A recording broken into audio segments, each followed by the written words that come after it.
Bueno, bueno.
Profe, no se le está escuchando, profesor.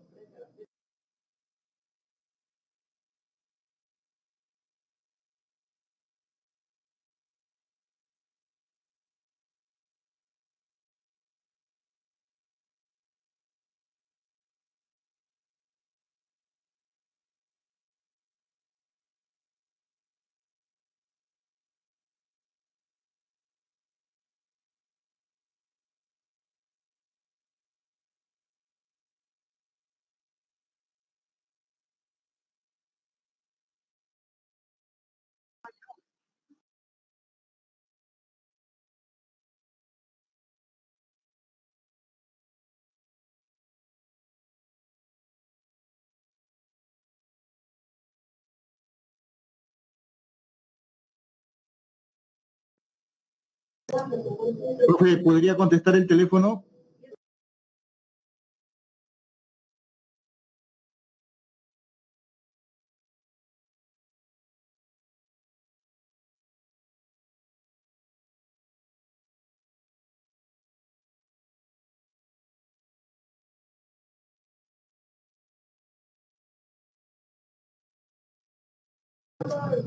Profesor, buenos días, profesor.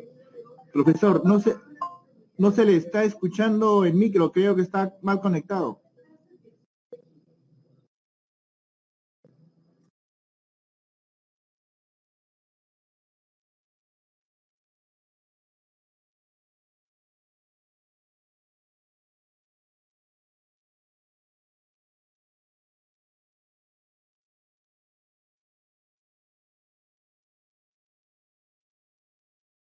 Continúo con la grabación, ya está. Muchas gracias, tutor. Mágicamente se resolvió. Bien, a ver, vamos a comenzar entonces. Todos abran por favor su material en la página número 1, ya sabes, creo que es algo así, ¿no? Tu material es algo así. Algo así es. Ahí está la reina Isabel de Castilla, debe salir en medio. Bien, esta clase inicia donde nos quedamos la semana pasada, justo en los descubrimientos. Así que vámonos para allá de una vez, porque si no. Bueno, ¿qué les estaba diciendo? 12 horas antes de tu examen ya no deberías estar estudiando. No seas como quien te habla, que se amanecía estudiando. En el primer ciclo que estuve en la pre me amanecía estudiando, y en el primer examen en la pre me quedé 40 minutos así. Jato, en pleno examen. Entonces, no. Lo que no has aprendido en 8 semanas no lo vas a aprender en 24 horas antes de tu examen. Bien, lo que vas a hacer más bien es ponerte más nervioso, ponerte más nerviosa y atorarte ahí y llegar a ese examen todo inseguro y todo insegura, ¿no? Tú lo que tienes que hacer es ahora repasar aquello que ya más o menos has estudiado, porque si no, no es repaso, pues. Solo puedes repasar aquello que ya has estudiado. Y estar en clase no es estudiar, ¿ah? Estar en clase es recibir información para que tú luego puedas estudiar. Y luego de estudiar, repases, ¿no? Entonces, yo espero que te vaya muy bien. Recuerda, sabes, el romero ayuda a la memoria, no es broma, no es chiste, búscalo. El romero aumenta la memoria. Solo con olerlo, dicen 20% tu memoria puede aumentar. Solo con olerlo. Mínimo 20%. Eso es una ayuda para cualquiera de ustedes. Ya si lo tomas, te lo echas en la cabeza, ya tiene otras propiedades. Y no hay chiste, en realidad sí tiene propiedades. Ya te había dicho, ¿no? Los estudiantes del mundo griego se ponían ramitas de romero, ¿no? Para dar sus exámenes. Y bueno, a partir de eso empiezan a averiguar, ¿no? ¿Qué propiedades tiene? Y sí, tiene propiedades que van directamente o afectan directamente al sistema nervioso, a las neuronas. Entonces, sí que ya sabes, porque puedes estudiar. Sí, para el cabello, ya ves, ahí está Jennifer sabe. Me olvidó de saludar a la gente, ¿verdad? En el chat, porque no se me escuchaba nada. A ver, entonces muy buenos días, Jean, Camila, Omar, Gabriel, Sofía, Alejandra, Brigitte pero con cursiva, ¿no? Porque está así su nombre de costado. Alejandra, también hay otra Alejandra, Daniel, hay Alejandro Daniel, también tenemos a Alejandra Camila por 2, a Natalia, muy bien, ¿qué más? Al tutor Luis Miguel que ha hecho su comunicado, aprovechando aquí. No podía haberlo hecho en la clase anterior, no tengo que hacerlo en la clase de historia, porque si es letras, hay que tienen que leerse, ¿o no? En Lince, Omar dice Lince, Gary, muy bien, Gary, Nicole, Catherine, o Catherine, ¿no? Es decir, como quieras pronunciarlo, ¿no? Hay nombres en inglés, por ejemplo, como James, ¿no? Se pronuncia James, ¿verdad? Pero hay gente que dice Jaime, ¿no? Entonces, normal, ¿sí o no? ¿No? Yo, tu clase de inglés en tu instituto, tienes que hablar como se escribe. Y bueno, nada, vamos ahora sí a comenzar. Ya se han pasado creo que como que unos 15 minutos de clase y vamos a darle duro y parejo. Todos ahora, entonces todos en la página número 1 y vamos a iniciar por ahí. Bueno, mira, el mapa que tú ves acá, el mapa que tú ves aquí en este momento, es un mapa hecho por Henricus Martellus, un año antes del descubrimiento de América. Este mapa es importante porque, como dice mi información acá, cartógrafo alemán de Florencia adaptó a la geografía de Ptolomeo, que era un mapa también muy famoso para ese entonces. Te invito a leer las memorias de Ptolomeo. Yo le digo trocitos muy pequeños, sin embargo, es muy interesante porque es un viajero europeo. Algunos inclusive ponen en duda que él haya visitado China porque habla de lugares que ya no están en China. Y es raro porque en China tienen escritura. Entonces, o sea, sí hay como confirmar algunas cosas, pero hay otras cosas que en realidad no aparecen. Así que hay gente que dice que Ptolomeo en realidad nunca viajó. No. ¿Qué será? Pero este mapa es importante porque, como dice aquí, abre el sur de África hacia el océano, postulando que era posible llegar de Europa a Asia por el mar también. Entonces, o sea, si miras acá bien, a ver, vamos a ver acá. Si miras aquí bien, esta es la bota itálica, este es el mar Mediterráneo. Acuérdate que los romanos van a conquistar todo esto. Y esto vendría a ser África, ¿no? Así medio deforme como tú lo ves. Claro, la cartografía se estaba desarrollando recién. Acuérdate, el rey de Portugal, Enrique el Navegante, crea la Escuela Náutica de Sagres, justamente para poder tener una idea mucho mejor de cómo era cómo poder navegar, ¿no? Para poder llegar a las Indias. Ya sabes que Portugal es el primer país en lanzarse al mar. Bueno, la importancia de este mapa, como les decía, es que está hecho un año antes del descubrimiento de América, y lo que dice justamente es eso, ¿no? Que bueno, puedes llegar por mar, los portugueses llegaban por mar, pero lo que este mapa representa en realidad es que la Tierra es redonda. Y eso es algo que tienes que entender. Los europeos comunes y corrientes, así como en la actualidad hay gente común y corriente que con las justas termina el cole, o quién sabe, de repente nunca termina en el cole, y no hay ningún rollo con eso. Hay gente que no termina el cole, como gente que, como por ejemplo estos grandes magnates de la industria ahora, ¿no? No terminan Harvard, no terminan Princeton, no terminan Yale, y terminan siendo, no sé, pues Mark Zuckerberg, Steve Jobs, gente así, ¿no? Bueno, o sea, no todo el mundo tiene por qué estar en la universidad. Sin embargo, a lo que voy es que los científicos de la época, o sea, la gente que se dedica a estudiar, que siempre ha habido, no son muchos tampoco, o sea, lo que tú estás intentando hacer en realidad ahora, que es ingresar a la universidad, no es algo que todo el mundo quiera. o mejor dicho, no es algo que todo el mundo realmente quiera hacerlo. O sea, todo el mundo por tradición cultural, aquí en el Perú al menos dice, ah, sí, no, o sea, ve a la universidad. Pero en realidad en otros países, Estados Unidos, Europa, por ejemplo, o en China también se ve mucho eso, solo que más tajantemente, a partir de tu puntaje que saques en secundaria, te dicen, pues bueno, tu puntaje te da para un instituto técnico, te da para esto, te da para lo otro, o te da para la universidad, pero te da para la universidad pública, local, de acá de la zona, no te da para que pues tú eres una universidad más, no sé, más ranqueada. Y la gente normal, ¿eh? Acepta su realidad, ¿no? No es que acá como que, acá no, acá en nuestro país en realidad tú todavía puedes perseguir tus sueños porque no interesa cómo hayas terminado el colegio. Yo, por ejemplo, yo no era primer puesto en mi colegio. La gente pensaba que sí, yo no lo era. Y sin embargo, en mi promoción fue el único que ingresó a San Marcos. Entonces, no hay nada dicho en caso latinoamericano, ¿no? Tú puedes hacerte de nada, ¿no?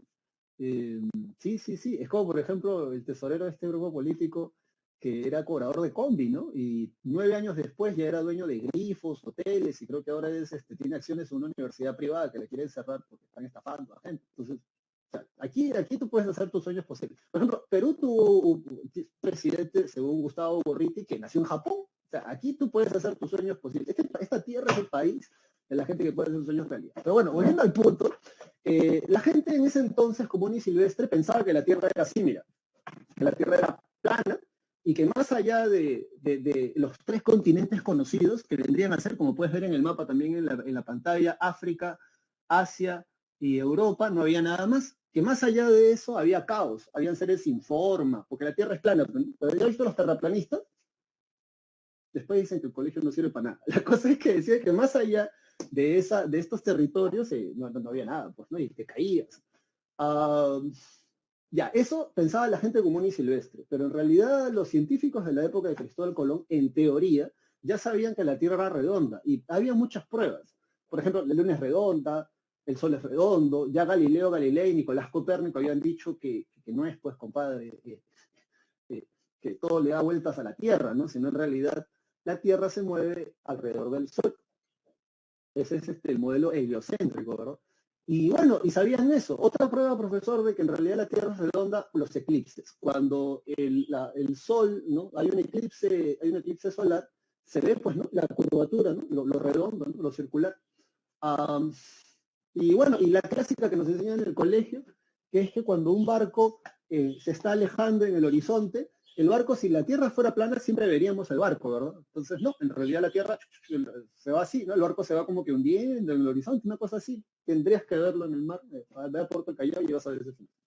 Pero bueno, entonces, este mapa por eso justamente es importante, porque ya tenían una idea de que la Tierra era circular, solo que nadie públicamente lo había hecho, o sea, nadie se había aventurado a hacer eso. Hasta que llega este Florentino. Cristóbal Colón primero va a entrevistarse con el rey de Portugal. ¿Eh?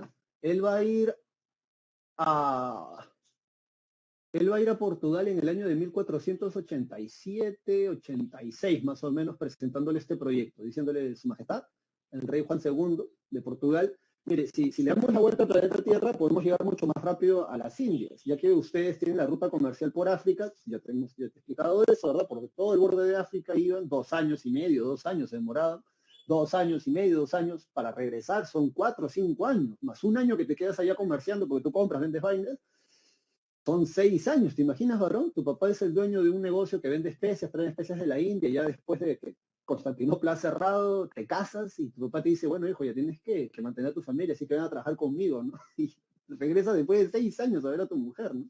Que hoy probablemente ya tiene un niño de 3 o 2 años, ¿no? Ahí es donde se empiezan a crear los cinturones de castidad. Bueno, eso ya desde las cruzadas, creo que desde la Edad Media ya existía, ¿no? Son unos calzones de hierro con unas garras en la vagina, en el ano, y el candado es un candado, literalmente, y tu esposo, señorita, si te casas con un enfermo de ese tipo, te pone un candado, ¿no? Y la llave se la cuelga él en el cuello.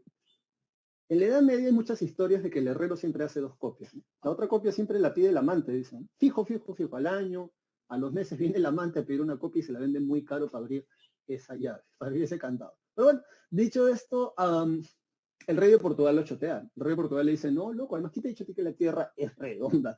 ¿No? La Tierra es plana y además nosotros ya tenemos el monopolio de la ruta por África. El monopolio comercial con la ruta bordeando África.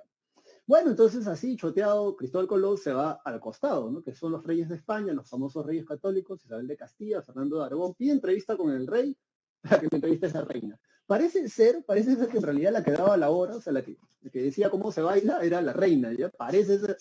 Entonces, él quiere la entrevista en el año más o menos de 1487. Ahora, ¿por qué yo te digo los años? ¿Porque quiero confundirte? No, sino porque quiero que te des cuenta de una cosa.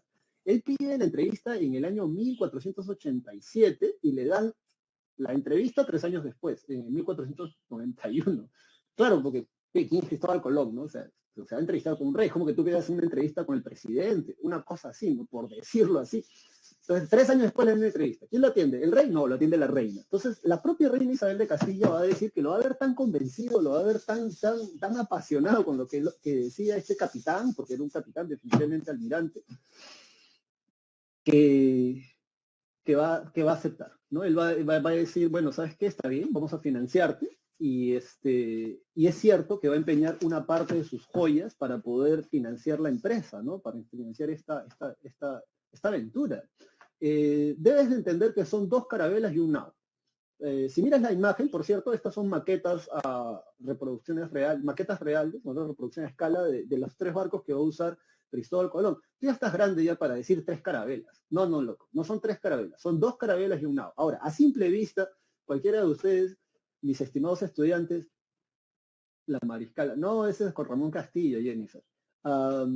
Nadie. No, Omar, ese es con el expresidente, están implicados en algo, ¿no? Todos los presidentes tienen un anticucho aquí, eso es normal, ¿no? Pero a ver, ¿cuál es el nao? Si mirando las imágenes, algunos de ustedes, yo creo que cualquiera de ustedes puede deducir cuál es el nao y cuáles son las 2 carabelas. Ahora, ¿cuál es la diferencia entre un nao y una carabela? El nao es más grande y según Cristóbal Colón es más difícil de maniobrar. En cambio, las carabelas eran barcos de última generación para ese tiempo y eran mucho más versátiles en su movimiento, más veloces, etcétera. Entonces, a simple vista, ¿cuál crees tú ahí que es el nao y cuáles crees tú que son las carabelas? ¿No? ¿La Pinta, la Niña o la Santa María? Creo. Sí, lo ves, ¿verdad? Lo ves, ¿verdad? Este es el nao, ¿sí? Este es el nao. La niña era el nao, que por cierto eran sus nombres resumidos, ¿no? Porque creo que tienen nombres más largos, más específicos. Pero para toda la gente en América, la Pinta, la Niña y la Santa María. Bueno, es así entonces, aceptado este proyecto, se firma la capitulación de Santa Fe. Es un documento que tú no te puedes olvidar, de hecho subraya en tu separata cuáles son las causas, ¿no? ¿Cuáles son las causas para el viaje de Cristóbal Colón? Ojo, no te debes equivocar, subraya. Dice expansión comercial europea, sí, eso se va a dar sobre todo luego de la toma de Constantinopla, ¿no? Se van a lanzar al mar. Y bueno, ahí justamente lo dice, ¿no? La toma de Constantinopla que generará la necesidad de buscar nuevas rutas comerciales. Subraya en tu separata la capitulación de Santa Fe, que es súper archimeda, recontra importante. En esta clase te vas a aprender 2 capitulaciones. La pre ha preguntado, sobre todo por la segunda, pero esta es importante también, ¿eh? La capitulación de Santa Fe, como dice allí en tu separata, la reina Isabel de Castilla autorizó el viaje de expedición de Cristóbal Colón, quien obtenía títulos y 10% de todo lo que encontraron. Profe, ¿qué es una capitulación? Una vez un estudiante me preguntó. O sea, hay cosas que a veces para uno le parecen normales. Bueno, es un contrato, ¿no? Entre una persona y otra, entonces me puse a buscar. Una capitulación es un contrato firmado entre los monarcas y particulares. O sea, el monarca, Isabel de Castilla, particular, Cristóbal Colón, para realizar diferentes operaciones o acciones. Basta. Hay 2 capitulaciones. Capitulación de Santa Fe, Cristóbal Colón, Isabel de Castilla, y la otra es la capitulación de Toledo con Francisco Pizarro. Dicho esto, vámonos ahora a dónde vamos? Bueno, de los viajes de Cristóbal Colón, ¿verdad? Primer viaje, segundo viaje, tercer viaje, cuarto viaje, quinto viaje. Profesor, me tengo que aprender todo.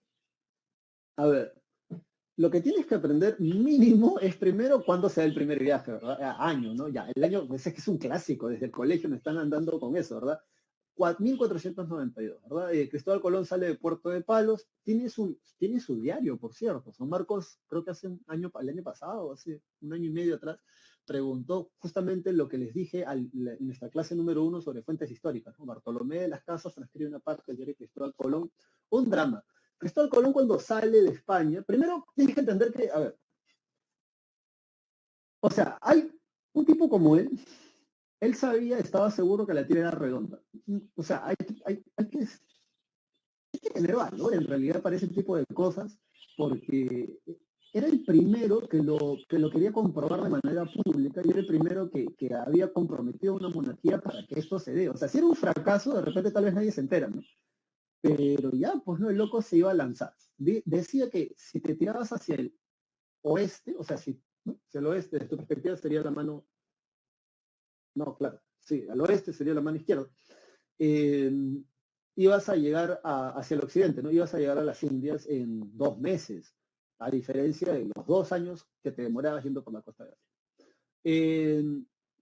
En un mes, perdón, en un mes, decía él, había calculado mal el diámetro o circunferencia, ya eso es mate, pero había calculado mal, ¿no? El tamaño de la Tierra, entonces, cuando ya estaba por acá, o sea, a los 30 días, porque se demoró 2 meses en llegar a América, la tripulación lo quería matar.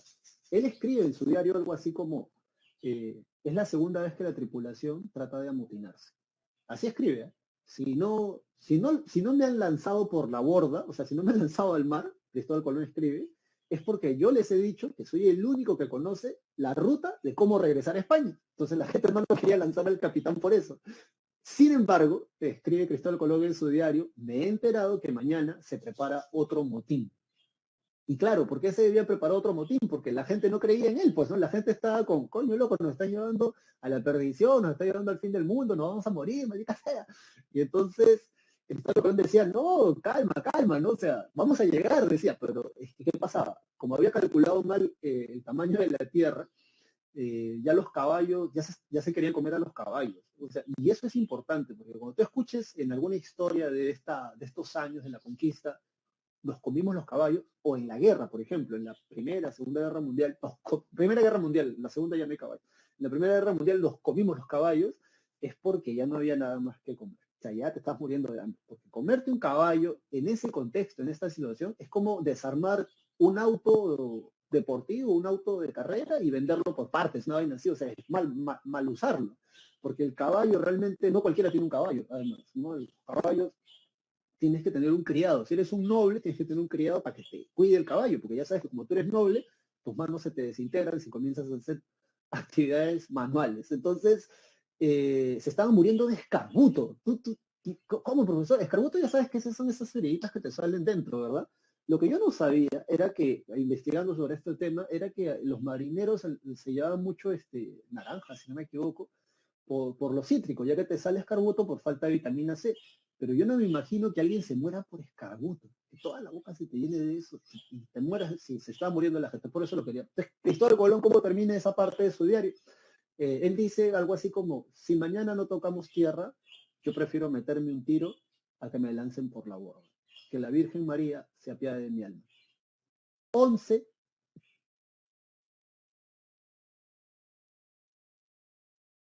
Ah, por cierto, aquí te agarro. Ya te iba a decir ya. ¿Cuándo se descubre América, chicos? La fecha exacta. Ya te di el año ya.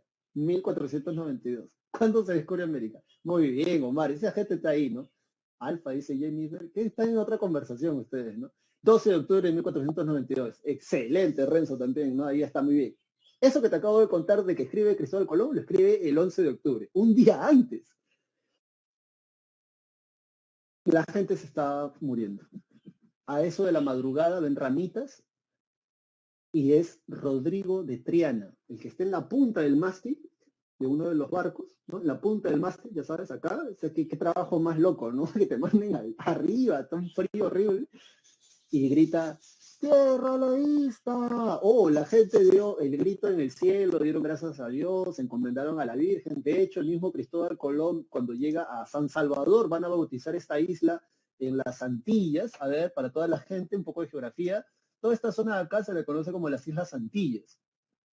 Y no se sabe hasta el día de hoy en qué isla, porque hay un montón de islas, ¿eh? Hay un montón de islas, no se aprecia mucho, pero hay un viaje de islas, llega exactamente Cristóbal Colón. El caso es que él va con un barquito, porque ya sabes que estos barcos son grandes, de hecho tienen tienen botes más pequeños para poder llegar a la orilla, ya que en el fondo no puede llegar hasta la orilla por ser muy grande, ¿verdad?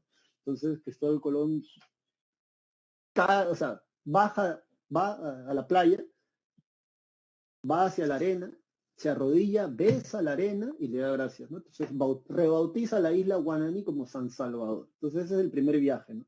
Y ahí entonces párate en el primer viaje y dice, bueno, llegan a Cuba, Haití, etc. En el segundo viaje, subraya en tu separata, porque eso es un dato que han preguntado en el examen general. Aquí la pre es raro que te lo pregunte. A lo más que hará la pre será, si es que te preguntaran por los viajes, te pueden poner los datos y para que relaciones los datos con los viajes, ¿no? Primer viaje, segundo viaje, tercer viaje. Entonces, el segundo viaje es importante porque se va a fundar la Isabela en honor a la reina que va a permitir que financió este viaje. Recuerda que Cristóbal Colón muere pensando que él había descubierto una nueva ruta para las Indias. Después, Américo Vespucio, que es este cartógrafo, va a hacer el primer mapa de América y ahí es donde van a descubrir que no estaban en la India, sino en un nuevo territorio. Entonces, quédate con ese dato. El tercer viaje, ¿por qué es importante? El tercer viaje es súper archi mega recontra importante, y eso sí la he preguntado, de hecho lo vas a subrayar porque está en tu separata ese dato, porque va a ser la primera vez que van a llegar a tierra firme. Profe, no entiendo. Ya, mira, para eso está el mapa. Por primera vez en la historia tenemos esto para poder utilizarlo. El tercer viaje se va a dar en el año 1502. Y bueno, en el tercer viaje, ¿cuál es el detalle con los dos primeros viajes? Cristóbal Colón no llega a tierra firme. Profesor, ¿qué es tierra firme? Tierra firme es tierra continental. Tierra continental. Bien. Cristóbal Colón sabía que a donde él había llegado tanto en el primero como en el segundo viaje eran a islas, ¿no? Entonces él quería llegar a tierra firme. Y bueno, lo va a lograr justamente en el tercer viaje. En el tercer viaje, Cristóbal Colón va a llegar aquí. Ay, coche. Vamos a hacerlo mejor en un círculo más agradable. Acá. Va a llegar a la desembocadura del río Orinoco. Hasta donde tengo entendido, el río más ancho del mundo. Así como el Marañón para nosotros, que a veces no llegas a ver la otra orilla, dicen, así súper ancho. Si no me equivoco, es una vertiente, también se alimenta del río Amazonas. Bueno, el río Amazonas se alimenta muchos ríos. El río Orinoco, muy bonito el río, en la actualidad acá en Venezuela. De hecho, parte de mi primaria yo lo estudié allá, en Venezuela, justamente por eso también conozco parte de esta historia. ¿Por qué se llama Venezuela ese lugar? Bueno, porque cuando Cristóbal Colón con sus panas ingresaron por la desembocadura del río Orinoco, se estaban muriendo de sed. Bueno, no, antes de ingresar a la desembocadura del río Orinoco, se estaban muriendo de sed. Si tú miras la diferencia del tercer viaje con los otros, aquí se han abierto demasiado. Entonces, si en el primer viaje se demoraron 2 meses para llegar acá, imagínate cuánto tiempo se demoraron para llegar hasta acá. Y bueno, cuando ellos llegan se están muriendo de sed, y según la historia cuenta que los españoles le decían pues a los indígenas, ¿no? O sea, le hacían señas, ¿no? Tengo sed, ¿no? Quiero tomar agua, ¿no? Y los indígenas los miraban y les decían, señalaban el mar. Y entonces los españoles se miraban y decían, estos nativos ignorantes, no saben que no se puede tomar agua de mar. Entonces otra vez le volvían a insistir, ¿no? Tenemos sed, decían, nos estamos muriendo de sed. Y entonces los nativos los miraban y les decían, lancen, ¿no? Entonces ya les iban a caer a tiros, dice, porque ya están desesperados. A diferencia del primer viaje, Cristóbal Colón le ofrecen frutas, le ofrecen varias cosas. Y entonces, bueno, un español dijo, bueno, pero tal vez estos locos sepan algo que nosotros no sabemos. Lanza una cubeta al mar. Entonces, suácate, lanzan una cubeta al mar, levantan la cubeta y prueban, ¿no? Prueban y era agua dulce.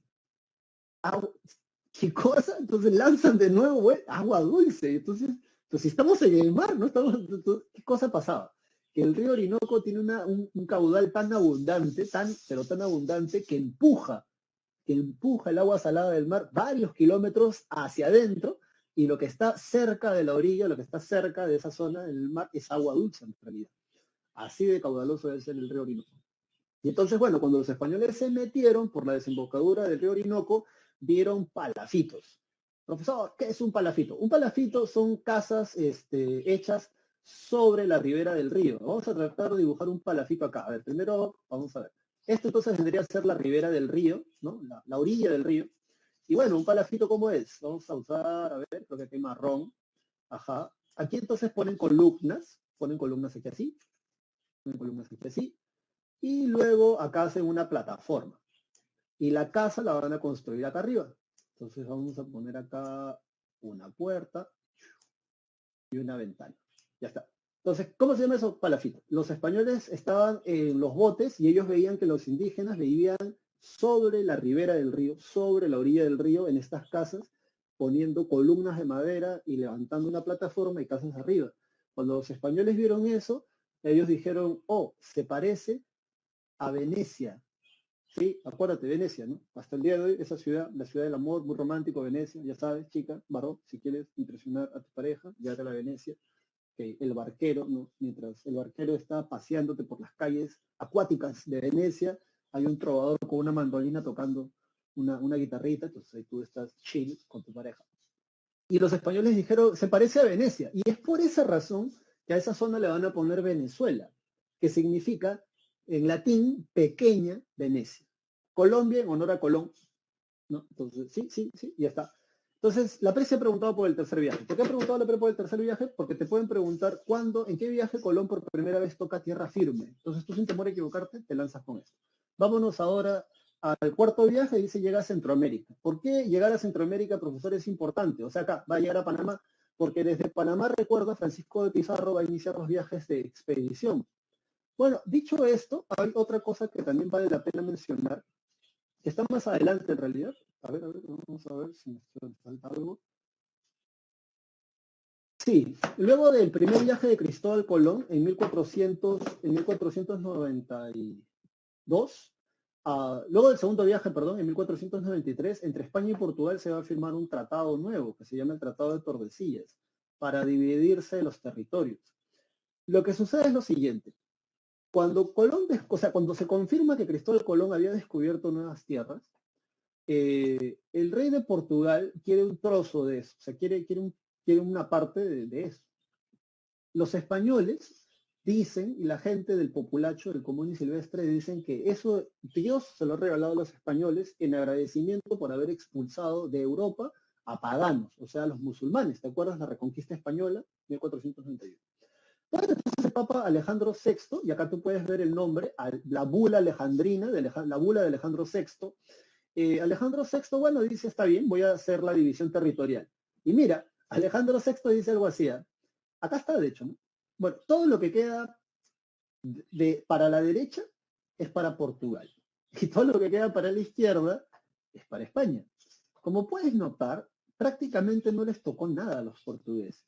Casi se van a una guerra. El rey Alejandro VI, de hecho, tenía muy buenas migas con los reyes católicos, así que por eso hace eso.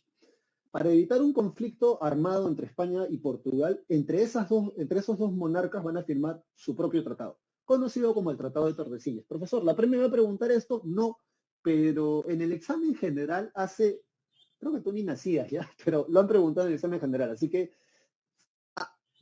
ya sin la intervención del Papa, van a firmar un nuevo tratado, conocido como el Tratado de Tordesillas. En el Tratado de Tordesillas, puedes ver esta línea coqueta que está aquí, a ver, mírala ahí, mira ahí, toda curvilínea, ahí, todo esto es el tratado, toda esa es la línea, ¿no? Entonces, ¿qué van a decir? Todo lo que está para la izquierda es para España, y mira todo el trozo que le toca a España, y todo lo que está para la derecha es para Portugal. Entonces les toca esto a los portugueses. Mira, no te pierdas, ¿eh? Ahora, yo te quisiera preguntar, en la actualidad, ¿qué país ocupa todo este territorio? ¿Y qué idioma hablan en ese país? O ya sabes por qué en ese país hablan muy bien, Omar, muy bien, Renzo. Brasil, muy bien, Nicolás. Johan es verdad, Johan. Sopa de macaco. ¿Qué cosa? ¿Qué vas a ver? No está nuestro Brasil, portugués, pero ahora entiendes por qué hablan portugués en Brasil, porque le dieron ese cachito a los portugueses y como los portugueses ya estaban muy acostumbrados a la selva, acuérdate que ellos ya tenían años cazando a africanos y es un drama, porque cuando las tribus africanas de la costa comenzaron a darse cuenta de que sus hermanos desaparecían, la gente comenzó a irse más al fondo y comenzaron a ir más tierra adentro. ¿Y qué hicieron los portugueses?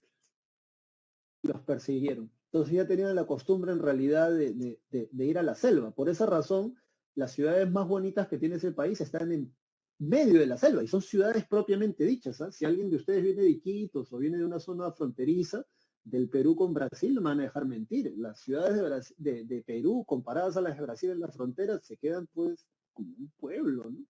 Da pena, ¿no? Porque, coño, qué gobernantes, no tienen X, ya. Bueno, Tratado de Tordesillas. Dicho esto, este es el viaje de Magallanes, que ya me habíamos visto en la clase la semana pasada, acuérdate, este es el estrecho de Magallanes, acá. Recuerda que Magallanes cuando llega acá se murió en el año 511 y es Juan Sebastián Elcano, como dice aquí, el que va a terminar el viaje de circunnavegación. Bueno, Colón dice que la Tierra es redonda, yo voy a viajar a ver si la Tierra es redonda realmente. Y Magallanes lo inicia y es su lugarteniente Juan Sebastián Elcano el que termina eso. Dicho esto, Vámonos ahora sí inmediatamente a los viajes de Francisco Pizarro. Sí, vámonos para allá. Ya, cambia de página, cambia de página. Bueno, entonces, cambiamos para allá. Vámonos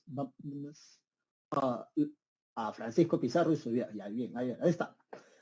Bueno, ¿cómo se llamó la empresa de Francisco Pizarro? La empresa conquistadora del Levante, también puede ser la empresa del Sur o el Pacto de Panamá, también algunos le van a llamar, pero la cosa es que esa empresa es un negocio que se va a constituir entre tres personas, Francisco Pizarro, Diego Almagro y Hernando de Luque. Cada uno de ellos aporta algo a la empresa.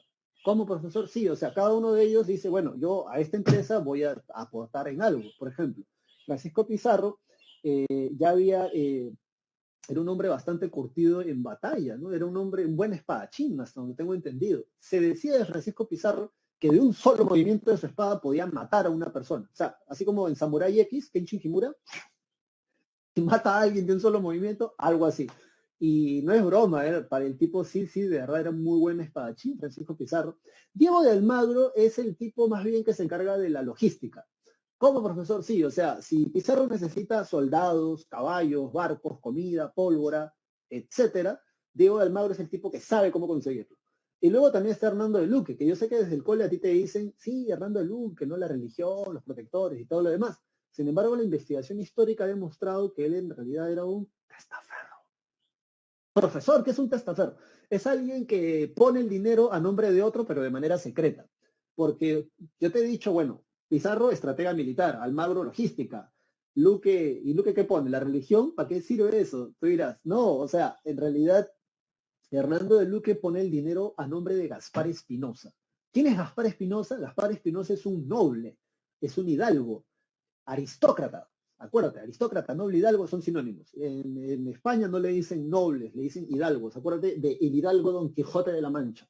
¿Bien? Entonces, como él era un hidalgo, como él era un noble, él, ese noble, no podía meter dinero en una empresa de plebeyos, porque Francisco Pizarro, su papá era noble, pero en realidad era un bastardo, ¿no? Se ha visto Game of Thrones, ¿sabes lo que estaba hablando? Acuérdate de Jon Snow.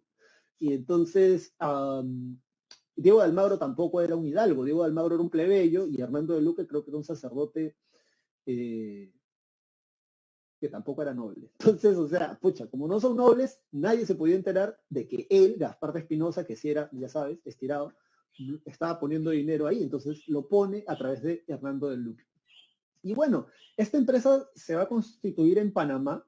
¿Y Panamá por qué es importante? Porque en el año 519, el gobernador de Panamá va a ser Pedro Arias Dávila. Pedro Arias Dávila era el gobernador de Panamá, su chapa, apodo, Pedrarias. San Marcos hace añales, creo que ha preguntado por él, porque dijeron, ¿no? O sea, ¿quién le da el permiso a Francisco Pizarro para salir en su primer viaje? Porque, ojo, no te vayas a paltear. La capitulación de Toledo se va a dar en 1529. El primer viaje de Francisco Pizarro, como dicen tus separatas, se va a dar en 1524. Entonces, ¿quién da el permiso para que Francisco Pizarro salga de Panamá a hacer esta exploración? El gobernador de Panamá, Pedro Arias Dávila, o Pedrarias. El segundo viaje también tiene su permiso. Entonces, por ahí iniciamos. El primer viaje, como dicen tu separata, fue un fracaso. Subraya eso, o escribe tú mejor, ¿no? La expedición va a fracasar. Van a llegar con las justas, así, muy así, van a llegar a Pueblo Quemado. Según la crónica que está acá, que te voy a contar en un momento, esta crónica la va a encontrar Raúl Porras Barrenechea. Profesor, ¿quién es Raúl Porras Barnechea? Es un sanmarquino que aparece en el billete de 50 soles. De hecho, hay varios sanmarquinos que aparecen en los billetes del Perú. Pero este sanmarquino es especial porque si Basadre es el historiador de la República, conchale, Raúl Porras Barnechea es el historiador de los cronistas, ¿no? El tipo, fue embajador de Perú en España. Vamos, no es la primera ni última vez que vas a escuchar hablar de Raúl Porras Barnechea. De hecho, yo he trabajado en su casa, en el Instituto Porras, muy bonito lugar. Y nada, él cuenta que cuando él estaba como embajador en España, pide permiso para ingresar a la biblioteca de los reyes de España. O sea, los reyes en España tienen su propia biblioteca. ¿Tú te imaginas entrar ahí? O sea, si te gusta leer, o sea, es como que tú entras a una dulcería, ¿no? Si te gustan los dulces, ¿no? Y entonces, donde quiera que metas la mano vas a encontrar algo rico, ¿no? Porque son documentos que tienen, ¿cuántos siglos de repente tienen? Y él dice que en esa biblioteca él encontró una crónica de un soldado que estuvo presente en la captura de Atahualpa, que se llama así, ¿no? La crónica de Diego de Trujillo. Entonces acá solamente es esto.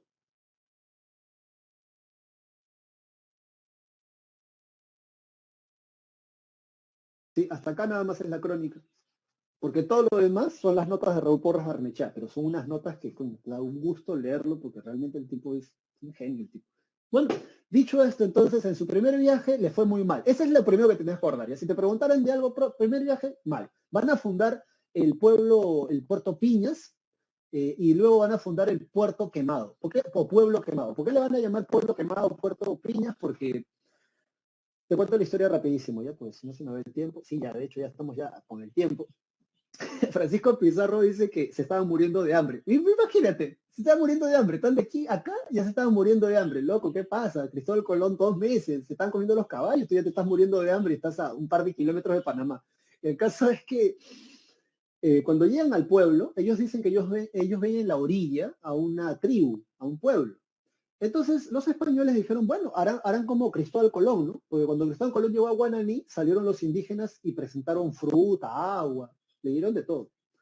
Entonces los españoles dijeron, bueno, de repente harán como Colón, ¿verdad? Entonces bajan a la orilla y los indígenas dicen, el cronista, que los quedaron mirando. Y estaba el cacique con ellos. Ah, eso también es un dato importante. Los españoles cuando llegan a lo que llamamos en la actualidad América, recuerda que ellos llegan para acá, ellos llegan a Centroamérica.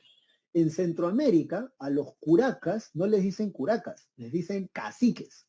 ¿Bien? Entonces acuérdate de eso. Acá en el Perú, por lo que llamamos Perú en la actualidad, los curacas, que son los líderes, los jefes de los ayllus, que ya sabes que son estas familias súper extensas, le dicen caciques.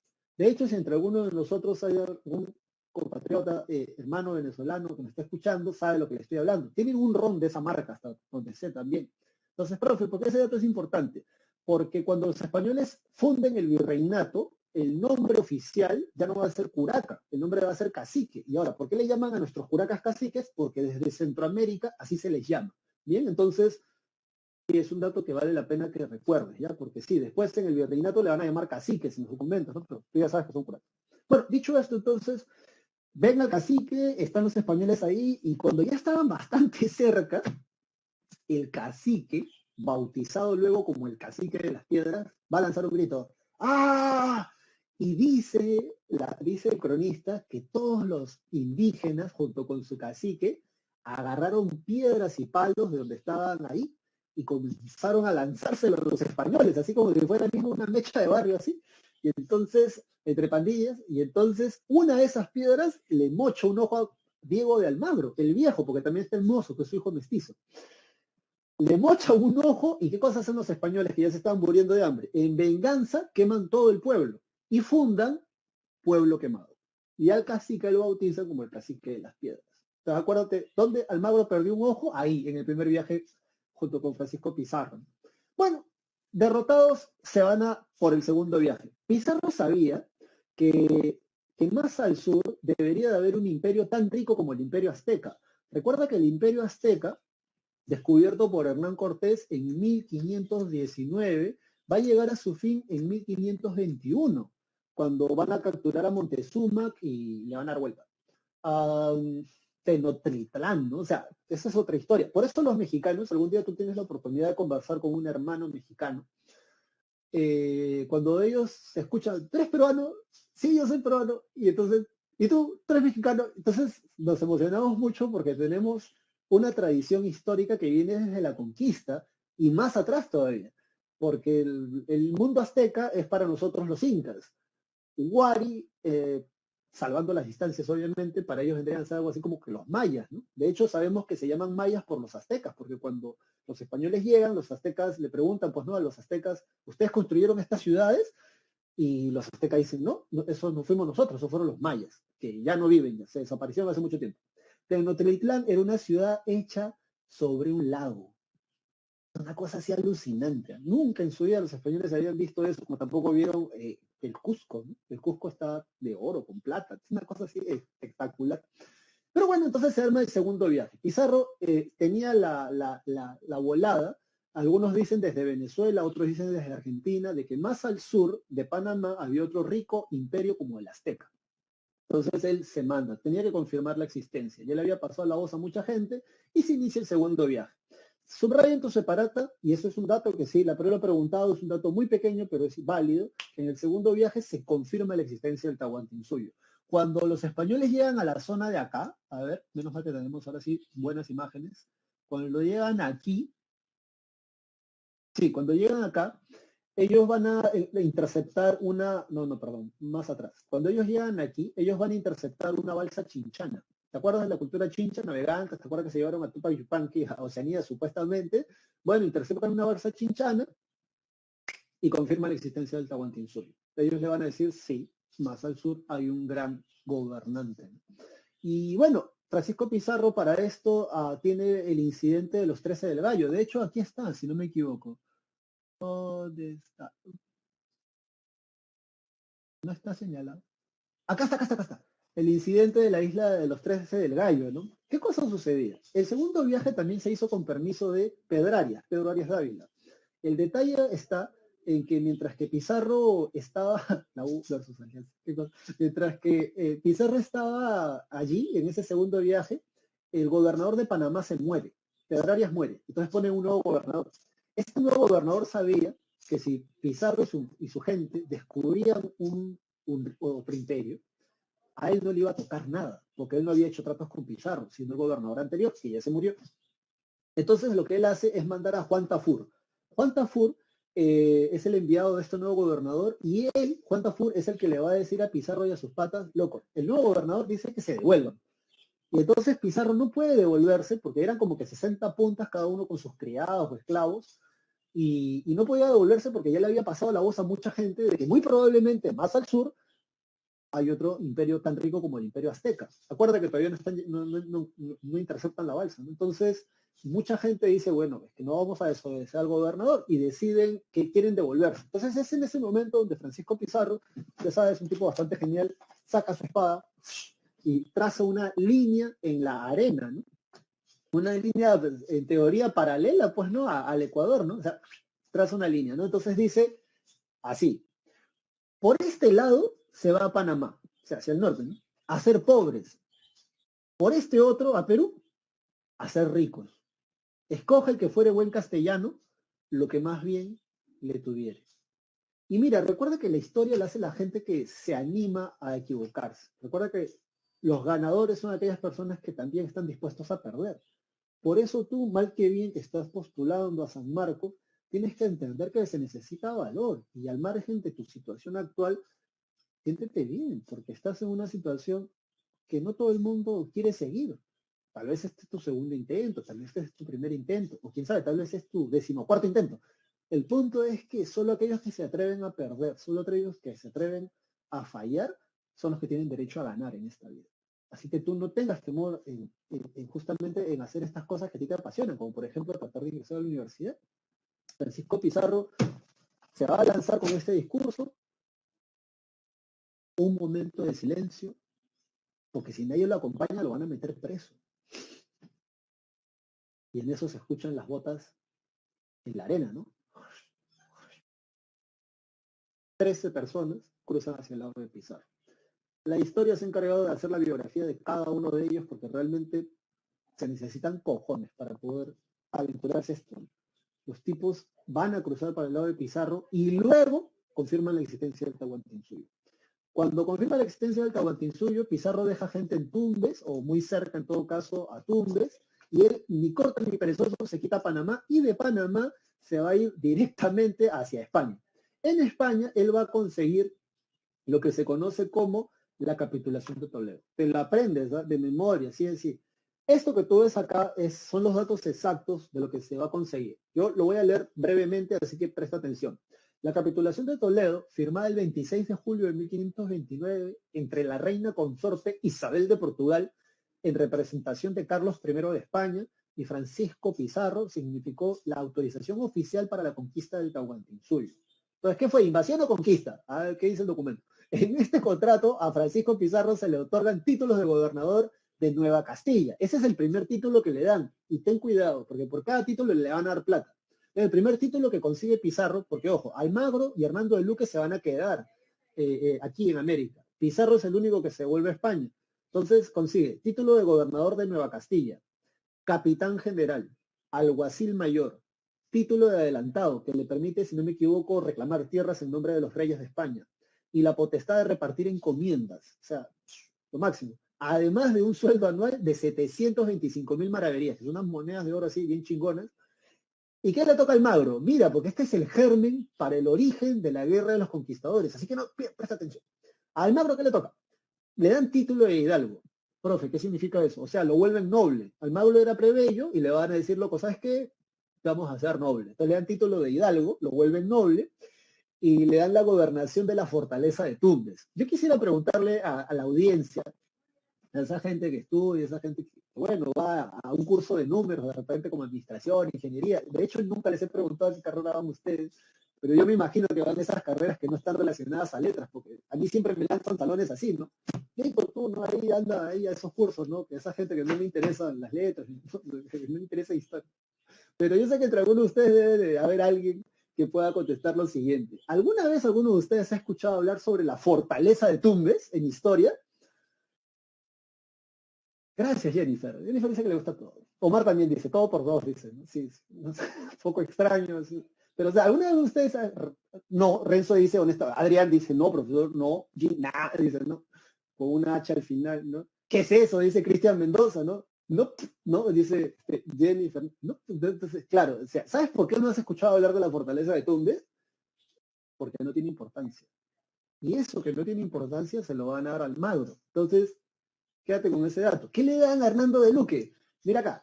Dice, a Hernando de Luque le van a... y además le van a dar un sueldo de 300.000 maravedíes a Almagro. ¿Y a Hernando de Luque qué le dan? Le van a otorgar ser obispo de Tumbes y título de protector de indios, además de 1.000 ducados anuales, porque tú eres sacerdote, no compadre. Si tú vives de la iglesia, ¿para qué quieres un sueldo tú? Entonces, yo no sé si te percataste de esto, pero te das cuenta que a Pizarro le tocan más cosas que a Almagro. Cuando Almagro le hace notar esto, porque además cuando Pizarro retorna para el tercer viaje, y ahora vamos a hablar del tercer viaje, a Pizarro viene con toda su familia, con los trujillanos, ¿no? Pizarro, su viejo, ¿no? Viene con Francisco, Hernando Pizarro, Gonzalo Pizarro, viene con toda su mancha, y obviamente sus hermanos también vienen con su mancha. Entonces los pizarristas eran mayoría para el tercer viaje. Y Almagro quiere quitarse. Almagro le dice, ¿sabes qué? Mira, a ti te ha tocado todo lo bueno. Entonces Pizarro le dice, Francisco Pizarro le dice, lo que pasa es que si tú no estás presente, o sea, si no estabas presente a la hora de firmar el contrato, no te podían dar títulos. Por eso a mí me los han dado todos. Almagro le dice, ¿sabes qué? Bueno, entonces quédate con los títulos. Yo me quito de la empresa. Y bueno, hasta donde he leído, y los historiadores entendidos en la materia dicen, hablan de que no, que en realidad eran patas, ¿no? O sea, eran amigos. Entonces Pizarro le dice, ¿sabes qué? Yo te cedo el título de adelantado, que le da la potestad de entregar encomiendas, o la potestad de repartir tierras, entonces, de reclamar tierras en nombre del rey. Y con eso obviamente le da también el sueldo por el título que le van a dar. Entonces ya como que Almagro se baja un poco y se queda, porque en realidad se iba a quitar. Acuérdate entonces, en tu separata anota donde dice capitulación de Toledo en tu separata, que es el germen, la capitulación de Toledo es el germen y causa para la guerra de los conquistadores porque le dan más privilegios a Pizarro. En el tercer viaje, como dice tu separata, dice se da la captura de Atahualpa, ¿verdad? Subraya primero y después te cuento todo. En la captura de Atahualpa, 16 de noviembre de 1532, se va a dar un juicio al año siguiente. ¿Eh? No es que a Atahualpa lo van a matar ahí mismo, no. A Atahualpa lo van a justiciar, acá tengo la fecha exacta, el 26 de julio de 1533. Entonces, lo van a justiciar al año siguiente. Luego dice, ¿no? En tu separata, con apoyo de diversas etnias como los Huancas, Cañaris, Tarmas, que buscan su autonomía, y la de las Panacas de Tupac, Yupanqui y Huáscar. Obviamente, lo voy a decir una vez, y yo espero que tú lo entiendas porque tú ya estás grande. Tú no eres un estudiante, no eres un escolar, creo que ya todo el mundo ha salido de colegio, y si eres un escolar, entonces ya tienes suficientemente raciocinio como para poder entender esto.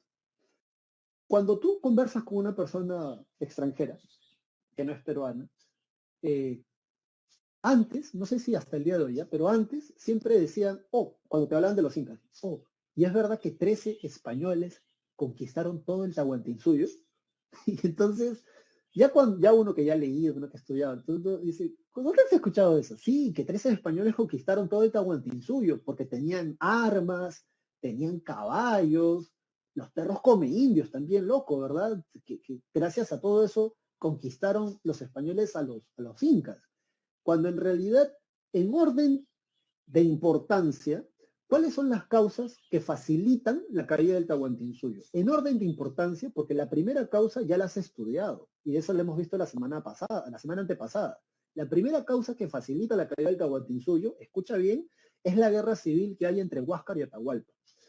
Hasta los romanos, creo que Julio César es el que dice, ¿no? Divide y vencerás. Vine, vi, vencí, ¿no? Vini, dici, creo que es en latín, pero divide y vencerás. Hasta en la Biblia, ¿no? Una casa dividida no puede permanecer en pie, dice en la Biblia. Cuando los españoles llegan, encuentran que el Tahuantinsuyo tenía una guerra civil interna, donde hay facciones, ¿verdad? Una parte apoya a Atahualpa, otra parte apoya a Huáscar. Entonces esa es la primera causa que facilita la caída del Tahuantinsuyo. No vayas a pensar que tres españoles, ¿sí? O armas, una vaina así. O en todo caso yo te explico. Luego dice apoyo de las etnias a los españoles. Como dice en tu separata, hay etnias que van a apoyar a los españoles. Recuerda que cuando ellos llegan, van a llegar por el norte. Así que todos estos pueblos de esta zona, son pueblos que recién han sido anexados al imperio incaico. Y son gente que tienen la memoria fresca de que antes eran libres. Entonces cuando llegan estos barbudos, van a ver una buena oportunidad para liberarse del yugo incaico. Tú dirás, profe, ¿pero qué no todo el mundo vivía feliz, etcétera? Es que eso no tiene nada que ver una cosa con la otra, ¿no? Entonces son gobernantes, antes eran libres, antes no le debían cuentas a nadie y ahora pertenecen a este imperio de los incas. Cuando ven la oportunidad de vengarse, lo van a hacer. Porque ¿acaso crees tú que tres españoles, ¿qué tienen GPS para llegar al Cusco? ¿Has visto cómo apunta la flecha desde Cajamarca que van a venir de frente al Cusco? ¿Cómo llegan los españoles tan rápido al Cusco? Porque esa es la cereza del pastel también, ¿no? Porque llegan de la mano de un inca que apoyaba justamente a la panaca de Huáscar. Porque acuérdate que el que gana es Atahualpa, la guerra civil, ¿verdad? Entre Huáscar y Atahualpa gana Atahualpa.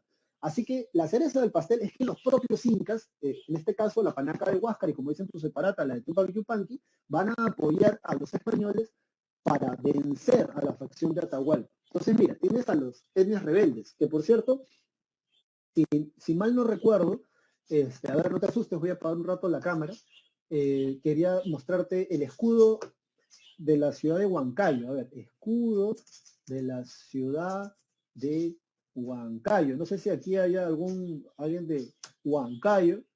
A ver, vamos a ver, creo que este es, ¿ah? Ajá, aquí está. Sí.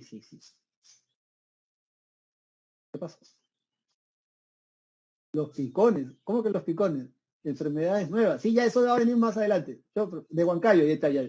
¿Sabes la historia? Aquí hay un representante de la ciudad de Huancayo. ¿Sabes de dónde viene, Adrián, el escudo de la ciudad de Huancayo? Porque es muy interesante ver eso. ¿Eh? A ver, vamos a compartir una pestaña del Chrome para enseñarles el escudo, ¿bien? Y explicarles esto. Heráldica, ¿te acuerdas de la heráldica? Hablando de eso. Bien, a ver, mira acá. ¿Ves este escudo? Este escudo, la gente de Huancayo se lo tuvo que exigir a Felipe II, que es el hijo de Carlos I de España. Eso estaba en la clase de la semana pasada, acuérdate. ¿Y qué cosa representa? Ya, estas son las tres cabezas de los generales de Atahualpa, decapitados por la gente de Huancayo, que es el pueblo de los Huancas, que el pueblo de los Huancas decapitaron a la gente, ayudaron a los españoles.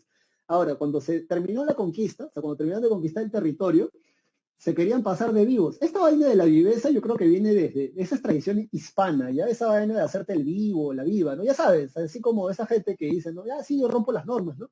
Ahí es la nieta y todo, pero o sea, todo el mundo rompe las normas, ¿no? Ya, siendo honesto. El detalle aquí está que los españoles no le querían devolver el favor, ¿no? Entonces van representantes de los Huancas hasta España, se entrevistan con el rey y le dicen, pues, oye, compadre, nosotros hemos apoyado a tu gente en la conquista contra los incas, así que, ¿qué nos vas a dar a cambio?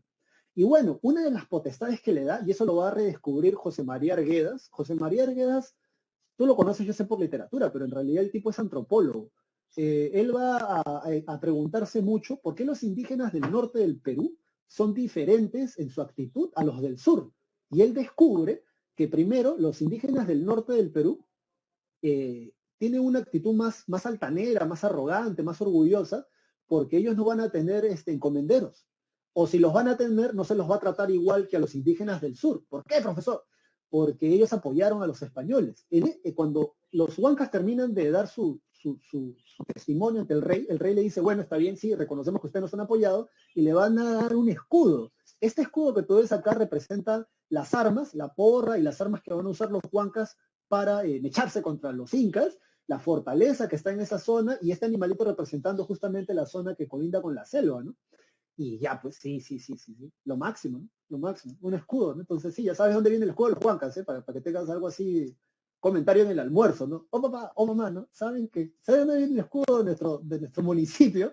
¿No? Sí, se va a dar ahí. Entonces, es un dato interesante, ¿ves? O sea, los españoles no son 13 españoles que llegan acá, no, van a recibir apoyo, le van a dar comida, le van a dar espías, soldados, guías, de todo. Y los propios incas los van a apoyar también. Y la última cosa, como cola, ahí recién va armas de fuego, caballos y tácticas de combate. Va al final eso. ¿Y por qué va al final, profesor? Lo que sucede es que no hay tiempo para, digamos, enseñarte así imágenes sobre esto, pero ¿algunas veces te han preguntado cómo funcionan las armas? ¿Cómo funcionan las armas de los españoles en ese tiempo? Por ejemplo, las armas de fuego, ¿no? Como el arcabuz. El arcabuz es un rifle, así, como un rifle grande, o bastante grande. ¿Y tú sabes cuánto te demoras para hacer un tiro con una de esas armas? Imagínate, ponte en contexto, varón, señorita, tienes un rifle, somos 20 puntas, yo soy el capitán, estamos justo en esta época de la conquista y vemos que una banda de indígenas se está acercando a nosotros con ganas de matarnos. Y entonces se están acercando, ¿no? Entonces yo le digo, ya chicos, ya, preparen las armas, ¿no? Entonces todo el mundo agarra, sacan el arcabuz. Tú entonces, mira, agarras primero un taco de pólvora, un taco, es como una media de cuero. Entonces tú tienes una medida, que es como una especie de tubito, entonces ahí pones un poco de pólvora, porque tiene que ser cierta medida. Con ese vasito, vacías la pólvora en tu arcabuz, y luego pides un palito. El palito sirve para taconear. Entonces tú agarras y metes el palito, y luego taconeas, sacas el palito. Luego de eso necesitas papel. En ese papel pones unos balines, balines, ¿no?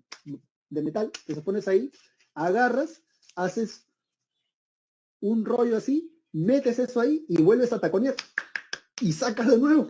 Entonces luego de eso te preparas, ¿verdad? Entonces sí, disparas, no, porque no son armas automáticas. Así como en Navidad, de repente alguno de ustedes, yo lo hacía cuando era niño, ya se perdió mucho la tradición, creo que cuando se quemó Mesa Redonda se perdió mucho la tradición de los fuegos artificiales piratas.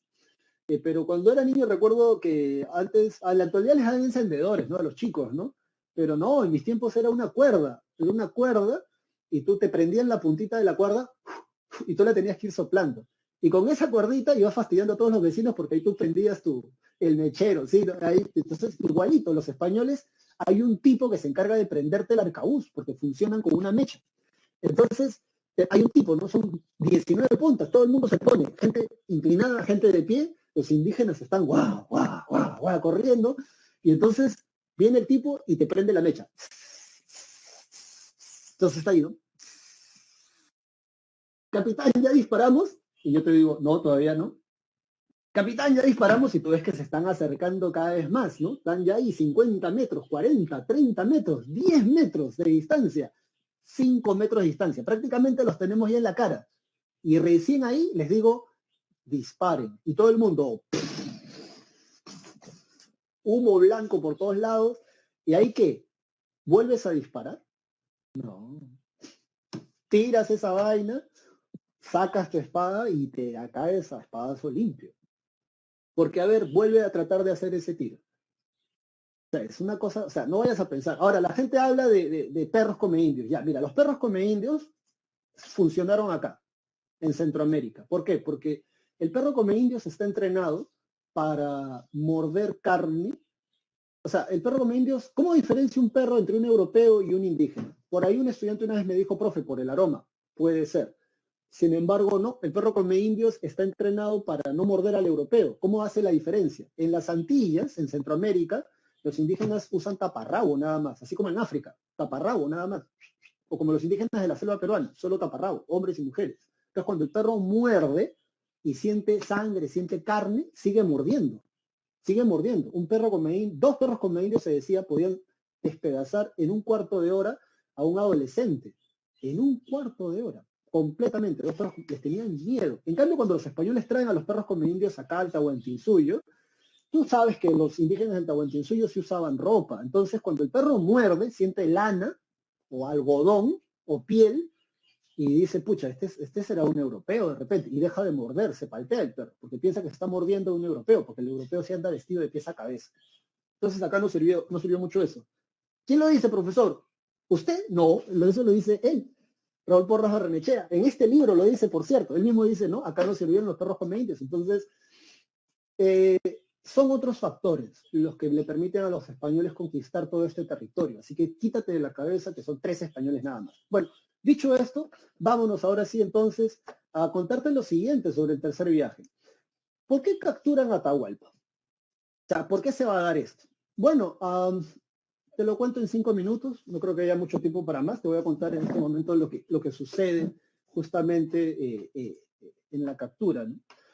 Cuando llegan a Tumbes, cuando los españoles llegan a Tumbes en el tercer viaje con Francisco Pizarro y toda esa mancha, ellos llegan al pueblo de Cajas. Te estoy contando la crónica, ¿ya? Tú de repente contarás otra versión. Entonces, de Diego de Trujillo. Entonces, él dice que en el pueblo de Cajas encuentra un Agyaguasi. No dice Agyaguasi, obviamente. Él dice que había una casa sellada donde habían vírgenes. Él mismo cuenta que van a abrir el Agyaguasi y se van a repartir a las mujeres para violarlas.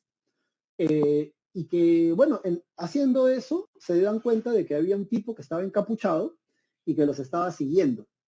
Entonces, Hernando de Soto, que según Porras es un tipo un poco belicoso en la conquista, o sea, violento, se va a dar cuenta y lo va a empujar. Le va a decir a ese tipo que estaba encapuchado, un indígena, que los estaba siguiendo desde que llegaron al pueblo de Cajas, que estaba creo que a pocos kilómetros de la plaza de Cajamarca. ¿Qué haces acá, no? Lárgate, ¿no? ¿Qué nos hace el siguiente? Entonces lo empuja de Soto, Hernando de Soto, a este indígena encapuchado. Y escucha bien, ¿no? Cuando este indígena dice que se cae, ¿no? O sea, se cae al suelo todo estrepitosamente, pero cuando el compadre se para, la capucha se le cae a los hombros. Y el cronista, o sea, este soldado, dice que cuando los indígenas que estaban en la plaza vieron a ese tipo, todo el mundo lo miró, se arrodillaron y pusieron la cabeza en el suelo. Entonces Pizarro, que no es ningún estúpido, pues Pizarro es un tipo muy inteligente, que no sepa leer o escribir, eso es, o sea, eso era lo normal, ya te he dicho, ya, yo no sé por qué aquí la gente es un poco sensacionalista, ¿no? Porque yo no te he explicado yo que en la Edad Media, con las justas y los nobles saben firmar, eso sí saben hacer, pero no saben escribir, no saben leer. O sea, que Pizarro no lo sepa hacer no es novedad en realidad, ¿eh? Así que no te dejen sorprender. Criaba chancho, bueno, loco, ¿y tú qué haces en tu casa? O sea, por mucha plata que tengas, algo debes de hacer, porque si no haces nada, tienes espíritu noble, ¿no? O sea, no barres, no lavas, no planchas, no haces nada. Entonces, Pizarro, al ver que toda la gente se arrodilló al verlo este tipo, se preguntó, ¿no? ¿Qué diferente tiene este hombre que está vestido como cualquier indígena del resto? Y la única diferencia que le encontró, ¿sabes qué cosa fue? Que las orejas las tenía hasta el hombro.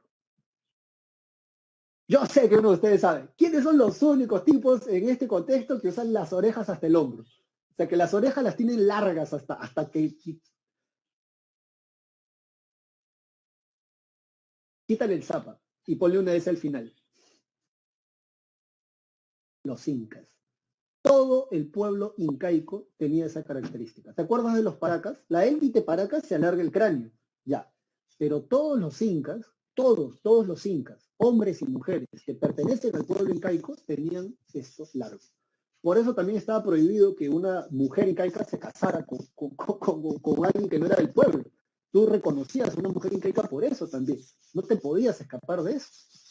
Entonces, cuando la gente ve a este espía, porque era un espía de Atahualpa. O sea, no era su hermano, no era su primo, no era el hijo de un zapa inca, era un espía. Pero la gente al verlo, ¡pac!, se arrodilló. ¿Por qué? Porque era un inca. Y entonces Pizarro le dice, ven, creo que te has caído, ¿no? Le sacó el polo, le dice, no, yo creo que te han botado. Y entonces el espía le dice, esto le pertenece a Atahualpa. Devuelvan todo lo que han tomado y lárguense, porque si no los va a matar. Entonces Pizarro dice, bueno, sí, los chicos se han emocionado un poco por lo del ayahuasca, ¿no? Pero queremos entrevistarnos con tu jefe. Es más, ¿sabes qué? Te mando regalos. Según la crónica, Pizarro le manda camisas de seda, cuentas, o sea, piedras preciosas, y una copa de cristal veneciano. Según el propio cronista, o según Porras, en realidad, de esos 3 objetos, Atahualpa solo se quedó con la copa de cristal, porque era lo único que no existía en el Tahuantinsuyo. Cristal, vidrio. bueno, es diferente el vidrio al cristal, ¿no? ¿Cómo reconoces que el cristal que tienes en tu casa es cristal? Agarras una botella de vino, agarras la copa, le echas el vino, mojas la punta de tu dedo en la copa y en la orilla de la copa de cristal, si es cristal, pasas tu dedo por la orilla y va a emitir una nota, va a emitir un sonido. Así reconoces que es cristal. Atahualpa dice que se quedó con eso. Según lo que cuenta Porras, o los cronistas, dicen que cuando ya Atahualpa estaba preso, él le preguntó, Atahualpa, a uno de los carceleros, si los reyes de donde él venía usaban copas de cristal para tomar. Entonces el soldado español le dice que sí, que los españoles usaban, que sí, que los reyes usaban copas de cristal.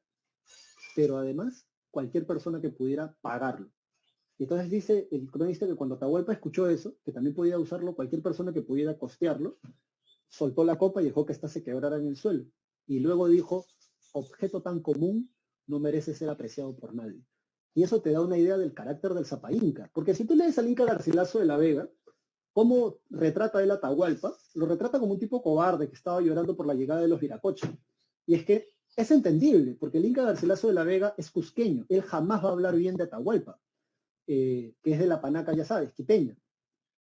Pero no, Atahualpa en realidad, él se creía un Zapa Inca. Hay un debate, por cierto, también, acerca de si Atahualpa realmente es un Zapa Inca, porque Atahualpa no recibe la Majaipacha en el Cusco. Ese debate ni a ti ni a mí nos compete porque no tiene que ver con tu examen. Sin embargo, siguiendo con la historia, Atahualpa le manda, entonces el espía le dice a Atahualpa que él le puede traer la cabeza de todos, si él quiere. O sea, si Atahualpa quiere, yo le puedo cortar la cabeza a todos, le dice el espía. Pero te recomiendo que le conserves la vida a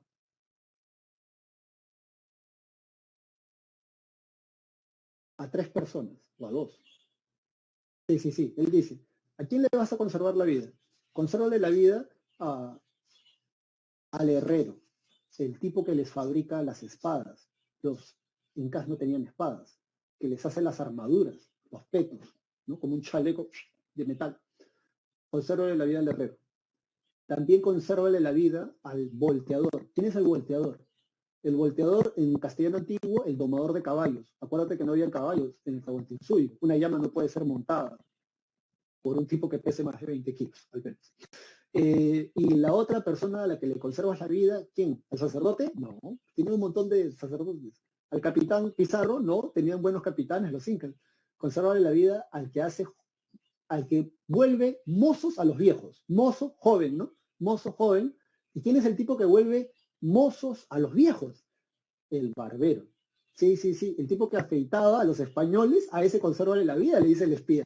Al resto mata. Yo no puedo matar al resto, ¿eh? Al herrero, al domador de caballos y al barbero. A esa gente consérvalo. Del resto de España, o sea, de lo que traen los españoles no nos interesa. No solamente nos interesa esos tres. Atahualpa le manda regalos a Pizarro. Cuando el espía se los da a Pizarro, ¿qué cosa eran? Eran 2 patos. Los patos estaban calatos, desplumados, y dentro tenían algodón. Entonces, imagínate a Pizarro, pues, ¿no? Recibe los patos y dice, bueno, ¿qué hago con esto? Arrojo pato, qué cosa, ¿no? Y entonces el espía le dice, así manda a decir a Atahualpa, que si no devuelven todo lo que han tomado y no se van de sus territorios, le va a hacer así como a estos patos. Y entonces Pizarro dice, bueno, creo que hay un malentendido, le dice, ¿no? ¿Sabes qué? Queremos almorzar con él, ¿no? Queremos entrevistarnos con él. Y Pizarro va a planear lo mismo que va a hacer Hernán Cortés cuando captura Montezuma. Van a hacer una tarima, sobre la tarima una mesa con comida, y ahí se le va a invitar a sentarse. Eso van a hacer con Montezuma, el emperador o el rey del Imperio Azteca, que lo van a capturar así, y luego va a hacer el requerimiento. Entonces, para esto, ya estamos 15 de noviembre. Los españoles están en la plaza en Cajamarca, el 15 de noviembre, y bueno, la plaza de Cajamarca era una plaza octagonal, o sea, de 8 lados. Según la crónica, bueno, yo solamente voy a hacer aquí cuadrangular, ¿ya? Tú y en todo caso, imagínate lo de 8 lados. La cosa es que el cronista dice que los españoles van a cerrar todas las entradas y las salidas, solo van a dejar la calle principal para que puedan ingresar. Ahora, tienes que entender que en la plaza en Cajamarca hay un montón de indígenas, ¿ah? No solamente porque van a ver a un dios en la tierra. Hay un torreón, dicen, hay un torreón que es una especie de estructura que estaba ahí, y aquí está la tarima, ¿no? Aquí está la tarima. Entonces, alrededor están las montañas. El 15 de noviembre, el que va a invitar a Atahualpa a almorzar muy temprano es el hermano de Francisco Pizarro. Hernando Pizarro, solo que se estaba demorando mucho. Ya habían pasado más de 2 horas y Atahualpa estaba en los baños del Inca, que creo que hasta el día de hoy está en Cajamarca. Entonces, como ya llevaba bastante tiempo, Hernando de Soto, sin permiso de Pizarro, le dice a Pizarro, ¿sabes qué, loco? Yo voy a ver dónde está tu hermano. Entonces se va y ahí es donde lo acompaña Diego de Trujillo, que es el que hace la crónica. Y entonces dice que cuando ellos llegan a los baños del Inca ven una carpa alucinante que ni siquiera los propios sultanes o árabes en España nunca habían tenido una cosa tan alucinante como la carpa que tenía Atahualpa. Detrás de esa carpa estaba todo el ejército del Zapa Inca y entonces Hernando Pizarro estaba en su caballo, estaba así, frente a la carpa, sentado en un banquito, había un orejón, o sea, un inca, un portero, y entonces cuando Hernando de Soto llega, le dice a Hernando Pizarro, loco, tu hermano piensa que te han matado, ¿qué cosa haces acá? Y entonces Hernando Pizarro le dice, lo que pasa es que este indio me dice que Atahualpa ya va a salir, y no sale.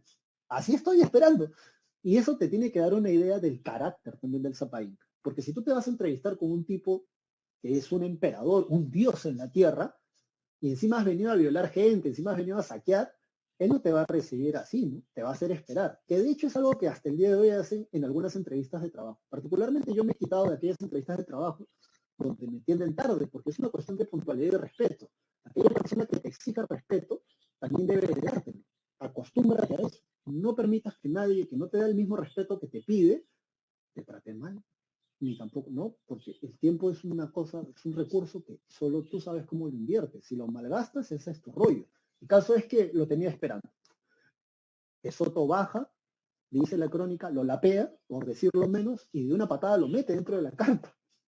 Al rato sale y le dice a los españoles, Atahualpa dice que ya va a salir. Media hora después sale Atahualpa, con 2 queros de oro. Acuérdate del principio de reciprocidad. Yo te ayudo, tú me ayudas. Según este libro, que se llama Brindando con el Inca, según este autor, que es Tomás Cummins, él va a decir que el primer desencuentro entre los españoles y los incas va a ser justamente ese momento donde Atahualpa sale con 2 queros. Luego, ¿cómo se llama este tipo? Cusi Yupanqui, luego Tito Cusi Yupanqui va a decir, mi tío, refiriéndose a Atahualpa, porque Tito Cusi Yupanqui era pues sobrino de Atahualpa, todos eran familia, él va a decir que no eran queros, no era un quero con el que él sale, sino con 2 cráneos bañados en oro, con chicha de jora, y le ofrece a Hernando Pizarro, porque a Atahualpa le habían dicho que él era el hermano del capitán.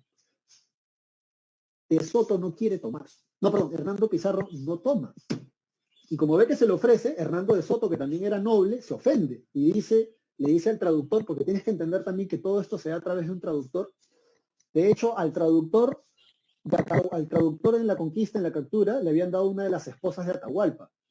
Ahora, yo no sé tú, varón o señorita, pero imagínate tú, varón, que no aspiras de repente a estar con una Miss Mundo o una Miss Universo, que te den la esposa de un emperador. Tú eres el traductor, tú vas a querer traducir bien para que este tipo quede libre y luego te mate. O sea, son humanos, ¿no? El caso es que todo es por un traductor. Entonces, Hernando de Soto le dice, dile a este indio, o sea, a Atahualpa, que no debe hacer diferencias entre Pizarro y yo, porque los dos somos nobles, los dos somos hidalgos. Cuando Atahualpa escucha la traducción, manda a traer 2 queros de plata y le ofrece a De Soto, pero ninguno de los dos quiere beber. Y por eso se llama Brindando con el Inca, el libro, ¿no? Que trata justamente de eso, ¿no? De cómo abren una tratativa. Yo te ofrezco algo. Si no quieres tomar conmigo, si no quieres brindar conmigo, me estás rechazando. Y bajo el principio de reciprocidad no quieres caer en ese juego. O sea, no quieres caer al menos en un buen trato, ¿no? Puede ser que después nos matemos, pero al menos primero brindemos. Pero ya no querer brindar, eso es una desaveniencia. Y más aún si es el hijo de un dios el que te está invitando.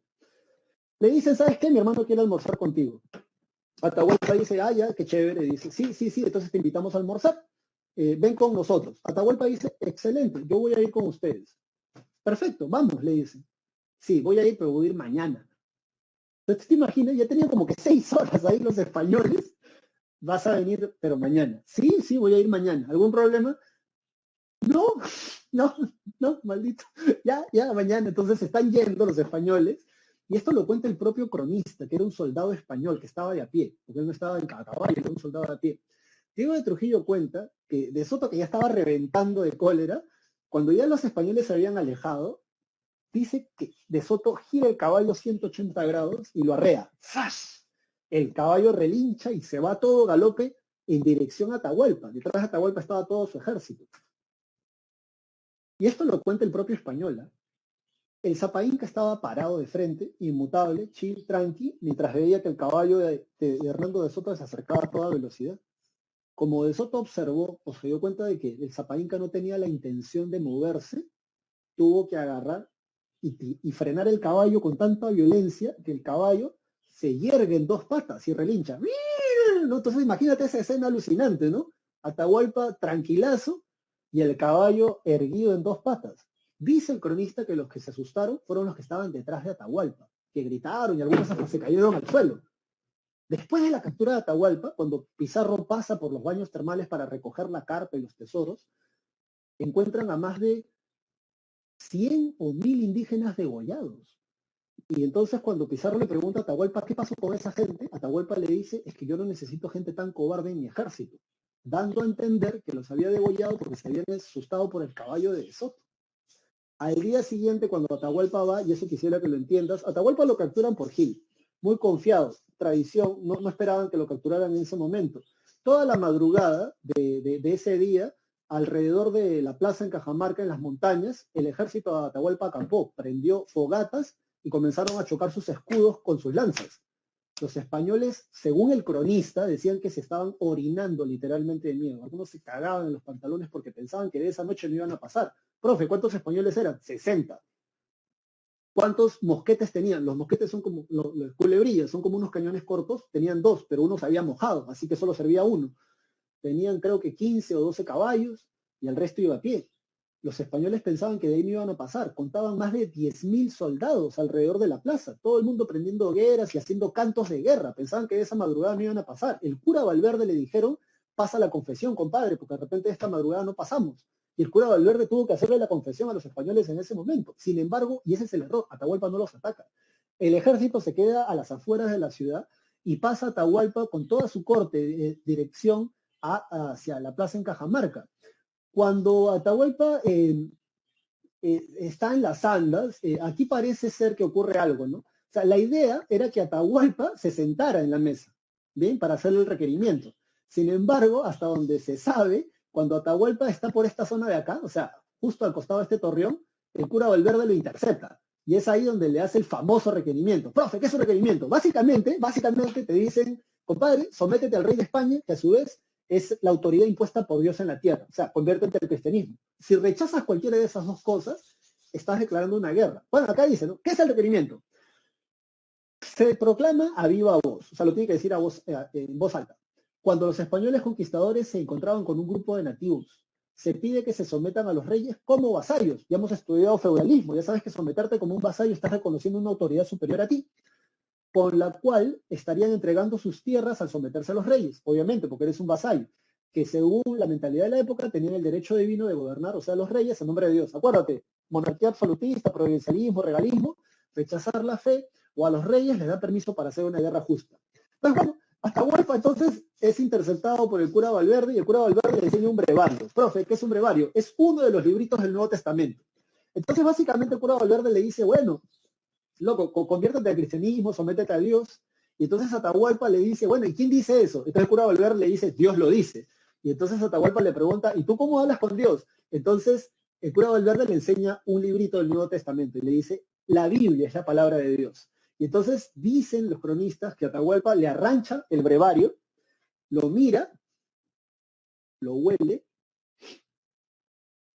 se lo pone en el oído y le dice al cura, pues yo no escucho nada. Lanza el libro a un costado, se pone de pie y empieza a dar gritos. Pucha, el cura Valverde se acobardó, se achicopaló y de frente fue el cura Valverde y le dijo a Pizarro, o sea, Pizarro estaba acá, acá a la vuelta, entonces le dice, ¿qué haces aquí parado? ¿No ves que Atahualpa te echó un Lucifer? Manda a abrir fuego, le dice.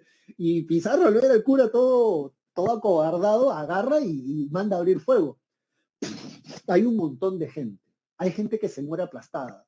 La gente se asusta muchísimo porque pensaban que los españoles tenían a Illapa, que es el dios del trueno en el mundo andino, en las manos o eran hijos de Illapa. La gente no podía salir porque los españoles habían cerrado las entradas, excepto la principal. La idea, capturar a Atahualpa lo más rápido posible. Ya tenían más de 15 minutos y Atahualpa no se caía de las andas, ¿ah? Entonces dicen, pero ¿por qué no se caía de las andas? Y los españoles a caballo, de ahí la importancia del caballo de la conquista, se abrían paso a punta de espadazos, ¿ah? Mutilando, metiéndole espadazo, machetazo a cualquier persona que se atravesara porque tenían que abrirse paso hasta Atahualpa. Cuando mataban a un cargador, piensa en la gente que está cargando, que era un pueblo, por cierto, de los incas, era un pueblo en el Tahuantinsuyo que tenía el privilegio de cargar al inca, al Zapa Inca, no se caía Atahualpa y les estaban metiendo a espadazo limpio, un mar de sangre, más de 15 minutos, no se cae, los soldados pueden llegar, loco, ¿por qué no se cae? Y se dan cuenta los españoles, que cada vez que descuartizaban un cargador, venía otro loco y tomaba su posición para evitar que los pies sagrados del Zapa Inca toquen el suelo, porque es un ser divino. Una locura, ¿eh? Los españoles agarran y dicen, esto es imposible. Un español agarra el landa por un lado, o sea, agarra acá, imagínate, de ahí, a caballo, ¿no? Y tira el compadre hacia un extremo.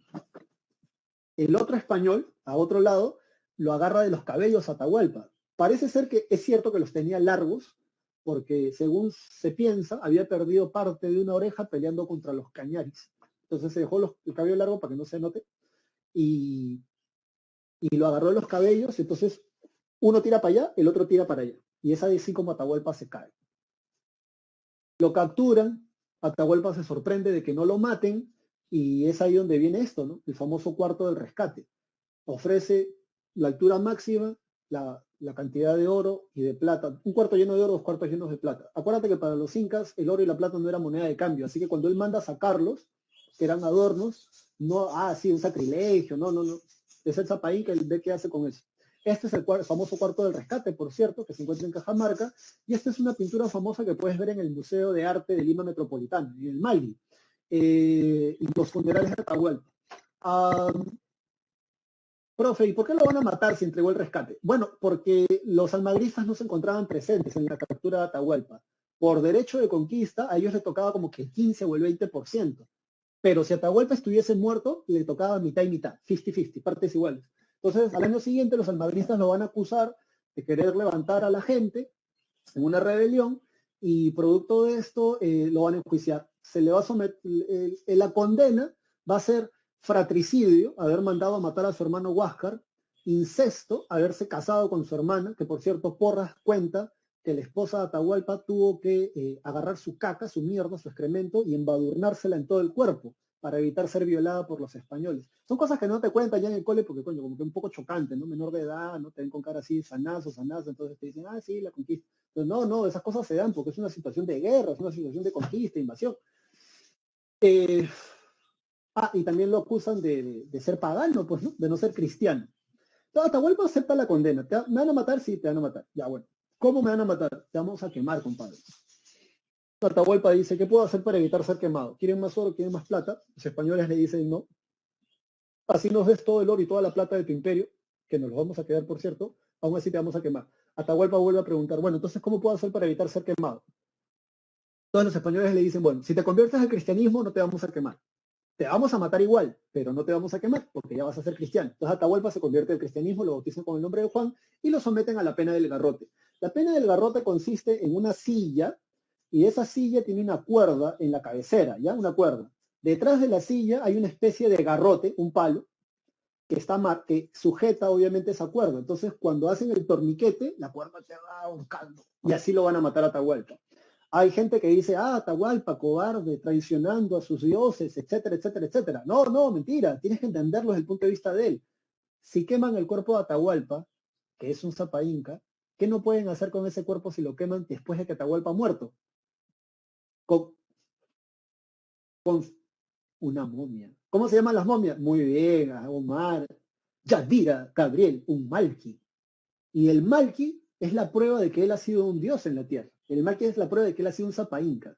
Cuando lo están velando a Atahualpa en la madrugada, el cuerpo lo raptaron y desapareció. Hasta el día de hoy no sabemos dónde está el cuerpo de Atahualpa. Según los historiadores entendidos en la materia sobre este tema, muy probablemente los generales de Atahualpa van a hacer un Malki de él. Y en lo que en la actualidad vendría a ser Ecuador, van a guardar allí el Malki de Atahualpa. Ojalá y algún día se descubra. Sería una cosa alucinante, ¿no? Descubrir el Malki del último soberano, ¿no? O al menos a la fuerza de Tahuantinsuyo, ¿no? Atahualpa, ¿no? Al menos de esta parte, ¿no? Porque después viene Mancoinca y el resto de gente. Bueno, dicho esto entonces, así acaba Atahualpa y por eso lo van a matar. Vámonos ahora a la Guerra de los Conquistadores, que es una cosa muy sencilla, así que presta atención, ¿bien? La guerra civil entre los españoles. La guerra civil entre los españoles se va a dar porque... Ah, bueno, no. Antes de irnos para allá, apréndete de memoria, por favor, las consecuencias, ¿sí? Consecuencia número 1 en tu separata, destrucción del imperio incaico, inicio del colonialismo español, se funda Lima, hay un colapso demográfico, sobre todo por las epidemias, y hay mestizaje también, ¿no? Entonces, esas consecuencias apréndetelas porque sí, la PRE en algún momento ha preguntado una o dos veces, pero ha preguntado por las consecuencias. De hecho, las consecuencias siempre apréndetelas, así como las causas. Sobre la guerra de los españoles, ¿cómo inicia este chiste? Bueno, primero hay que saber qué cosa es una encomienda. Así que subraya, por favor, tú en tu separata, yo voy a leer. Estamos en la página número 3. Encomiendas. Yo leo. Fue la causa principal de los conflictos de las guerras civiles españolas. Ya. Consistían en y a partir de aquí subraya porque esa es la definición de la encomienda. Una encomienda es la entrega de un pueblo indígena, entre paréntesis encomienda, subraya todo eso, a un español, encomendero, que debía, y ojo porque estas son las funciones del encomendero que San Marcos y la PRE han preguntado, protegerlos, educarlos y evangelizarlos, a cambio de recibir un tributo, el tributo indígena. Y aquí viene el dato importante. La riqueza de una encomienda no se basa tanto en la extensión del territorio, sino más bien en la cantidad de indígenas que tenga el territorio. Las encomiendas más ricas en el Tahuantinsuyo se encontraban al sur. ¿Sí? Es triste porque en la actualidad el sur de nuestro país es la zona más pobre. Y en la época de los incas era la zona más opulenta, la zona más rica, más gente inclusive. X. En este caso, la riqueza de una encomienda, dice, subraya, varía de acuerdo a la cantidad de la población que habitaba la encomienda y de la riqueza del suelo. Claro que sí. Ahora, cuando llegamos a la guerra de los conquistadores, es fácil, porque si es guerra de los conquistadores, se refiere a los conquistadores, pues, Francisco Pizarro, mira acá, y Hernando y Diego de Almagro el Viejo, ¿bien? La guerra de los conquistadores. ¿Por qué se va a dar? Dice, por la posesión del Cusco. Lo que sucede, chicos y chicas, es que cuando se da la repartición del Tahuantinsuyo, Almagro se va a quejar, ¿no? Y va a decir, loco, a ti te está tocando todo. Entonces, ¿qué van a hacer los españoles? Bueno, ellos van a decir, ¿sabes qué? Mira, para evitar rollos, vamos a trazar un paralelo desde la ciudad de Chincha. Acá está, desde las islas de Chincha vamos a trazar un paralelo. Mira, justo se ve acá. Todo lo que está para el norte le va a pertenecer a Pizarro y se va a llamar Gobernación de Nueva Castilla. Y tú, Almagro, vas a gobernar el sur. Todo lo que está al sur se va a llamar la Gobernación de Nueva Toledo. El problema surge por el debate de dónde queda el Cusco. ¿Para el lado de Pizarro o para el lado de Almagro? A ciencia cierta, y siendo honestos, por un par de kilómetros, el Cusco quedaba desde el paralelo trazado desde las islas de Chinchas para el lado de Pizarro. Entonces Almagro le dice a sus patas, bueno, está bien, de repente más al sur hay otra rica ciudad como el Cusco, no como la capital. Tú sabes que más al sur, ¿qué cosa hay? El río Maule, y más allá del río Maule, araucanos. Cuando los de Chile van a ser bautizados así, los almagristas van a esa zona más allá del río Maule, los araucanos casi le revientan el único ojo que le quedaba sano a Almagro. Van a morir mucha gente en esa expedición. Derrotados, decepcionados, defraudados por no haber encontrado nada, los almagristas van directamente al Cusco, diciendo que el Cusco le pertenece a Almagro. El que se encontraba en el Cusco en ese momento era el hermano mayor de Francisco Pizarro, Hernando Pizarro, y él es el que finalmente en la batalla de Salinas, subraya esa batalla, termina capturando y matando a Diego de Almagro el Viejo. En venganza, los almagristas, en 1542, el 26 de junio, van a matar a Pizarro a los 62 años. Se dice que para poder matarlo se necesitaron unas 6, 8 personas, y que solamente Pizarro estaba almorzando con 10 personas o desayunando, no sé. La cosa es que estaba comiendo con 10 personas, ponte mediodía, y de esas 10 personas solamente 12 quedaron a ayudarlo. Parece mucho a la política aquí en el país. El caso es que Pizarro de un movimiento de espada se baja a un almagrista. ¡Ah! ¡Ah! Muerto. el conquistador se pone en la puerta de su habitación para que nadie le gane la espalda. 6 almagristas alrededor. Los tenía a raya todos. Tenían que matarlo rápido, no vaya a venir ayuda. Un almagrista se pone detrás de otro almagrista y lo empuja. El almagrista se va así, ¿no? ¡Ah! Se va así y Pizarro agarra y le hunde la espada y lo mata de un solo movimiento de espada. El cuerpo, el peso del muerto, lo empuja Pizarro dentro de su habitación, los almagristas lo rodean y lo matan. Dicen que con su sangre dibujó una cruz en el piso del Palacio de Gobierno y que hasta el día de hoy la puedes ver. Yo no creo, ¿no? Ya habrán baldeado, ¿no? Debe haber alguien que limpie. Pero bueno, dicho esto, entonces, vámonos ahora. En la batalla de Chupas, los de Chile van a ser derrotados con Diego de Almagro el Mozo, hijo mestizo de Diego de Almagro el Viejo, que estaba a la cabeza, entonces lo van a matar. ¿Quién lo da? El gobernador Vaca de Castro. Consecuencias de eso, subraya en tu separata, el visitador Cristóbal Vaca de Castro, con las consecuencias de la guerra de los conquistadores, que se llaman así justamente porque están peleando por estas cosas, fin de la hegemonía de los primeros conquistadores. ¿Bien? Recuerda que otra de las causas de la guerra de los conquistadores es la capitulación de Toledo, porque a Pizarro le van a tocar más cosas que el mago. Vámonos ahora a la guerra de los encomenderos. En la guerra de los encomenderos subraya que llegan las leyes nuevas de Indias. Las leyes nuevas de Indias es un conjunto legal de normas destinados para el gobierno en esta zona que se va a fundar ahora, creándose el virreinato del Perú. Con estas nuevas leyes viene el primer virrey del Perú, Blasco Núñez de Vela. Así que si San Marcos te preguntara cuándo o con qué documento se funda el virreinato del Perú, tú sin temor a equivocarte vas a decir con las leyes nuevas de Indias. Llega el primer virrey. El detalle está que en estas leyes se decía que se le tenía que quitar, se iba a suprimir la capacidad de heredar la encomienda. Profe, no entiendo. Imagínate, varón, que tú eres un conquistador que has venido con Pizarro, te has mechado con los incas, has sangrado en este territorio para que te den una encomienda. Cuando llegan las leyes nuevas con el nuevo virrey, con estas leyes se decía que cuando tú te murieses, esa encomienda iba a retornar al rey, y el rey iba a ver a quién se la daba. Y entonces eso es un rollo, porque tu familia, ¿en qué va a quedar? En la calle. O sea, todo tu esfuerzo, ¿en qué va a quedar? Gonzalo Pizarro, hermano de Francisco Pizarro, va a liderar esto. Se van a mechar para impedir que esas normas se apliquen, porque el nuevo virrey llega.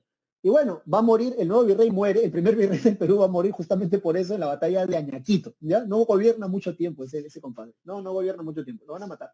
Y bueno, luego de que lo matan, viene el pacificador Pedro de la Gasca. El pacificador Pedro de la Gasca, este es el virrey, Blasco Núñez de Vela, este es un grabado de Gonzalo Pizarro, y este aquí, con esta sonrisa sexy, él es el pacificador Pedro de la Gasca. Pedro de la Gasca se va a enfrentar a los almagristas, a los pizarristas, a los gonzalistas, Gonzalo Pizarro, en la batalla de Guainarina y en la batalla de Jaquijahuana los va a terminar derrotando.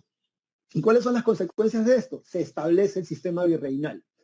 Ahora, a cambio de que mucha gente que apoyaba a Gonzalo Pizarro se pase para el lado del pacificador, el pacificador les dice, ustedes quieren encomiendas, ¿verdad? Bueno, se entrevista el pacificador personalmente con cada uno y en secreto de los gonzalistas. Y les dice, yo te voy a entregar encomiendas a cambio de que tú te pases a mi lado. Porque recuerda que tú has participado de la muerte del virrey, que representa al rey. Así que es como que si tú hubieses matado al rey y lo que a ti te toca es la muerte, compadre. Así que si tú te pasas a mi lado, no solamente te voy a dar el padrón real, sino también te voy a dar encomiendas. Entonces mucha gente en la batalla de Jaquijahuana se pasa al lado de la Gasca y finalmente terminan capturando a Gonzalo Pizarro y matándolo. Te aprendes de memoria las consecuencias, pero ¿cuál es la causa para la guerra que viene después, que es la guerra de los insatisfechos? La guerra de los insatisfechos surge porque, a ver, ¿tengo ese dato por acá? Sí. ¿Cuántas encomiendas hay para la época de Pizarro? O sea, ¿cuántas encomiendas habían? Habían 130 encomiendas.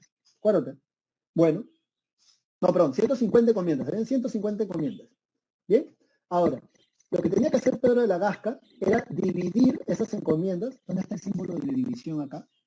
Pucha, no encuentro el símbolo de división. Ya, pero bueno, la cosa es que él tiene que dividir esas 150 encomiendas entre cuántos candidatos.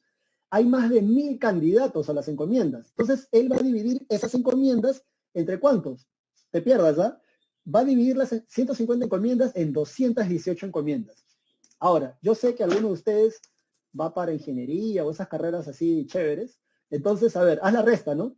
218 encomiendas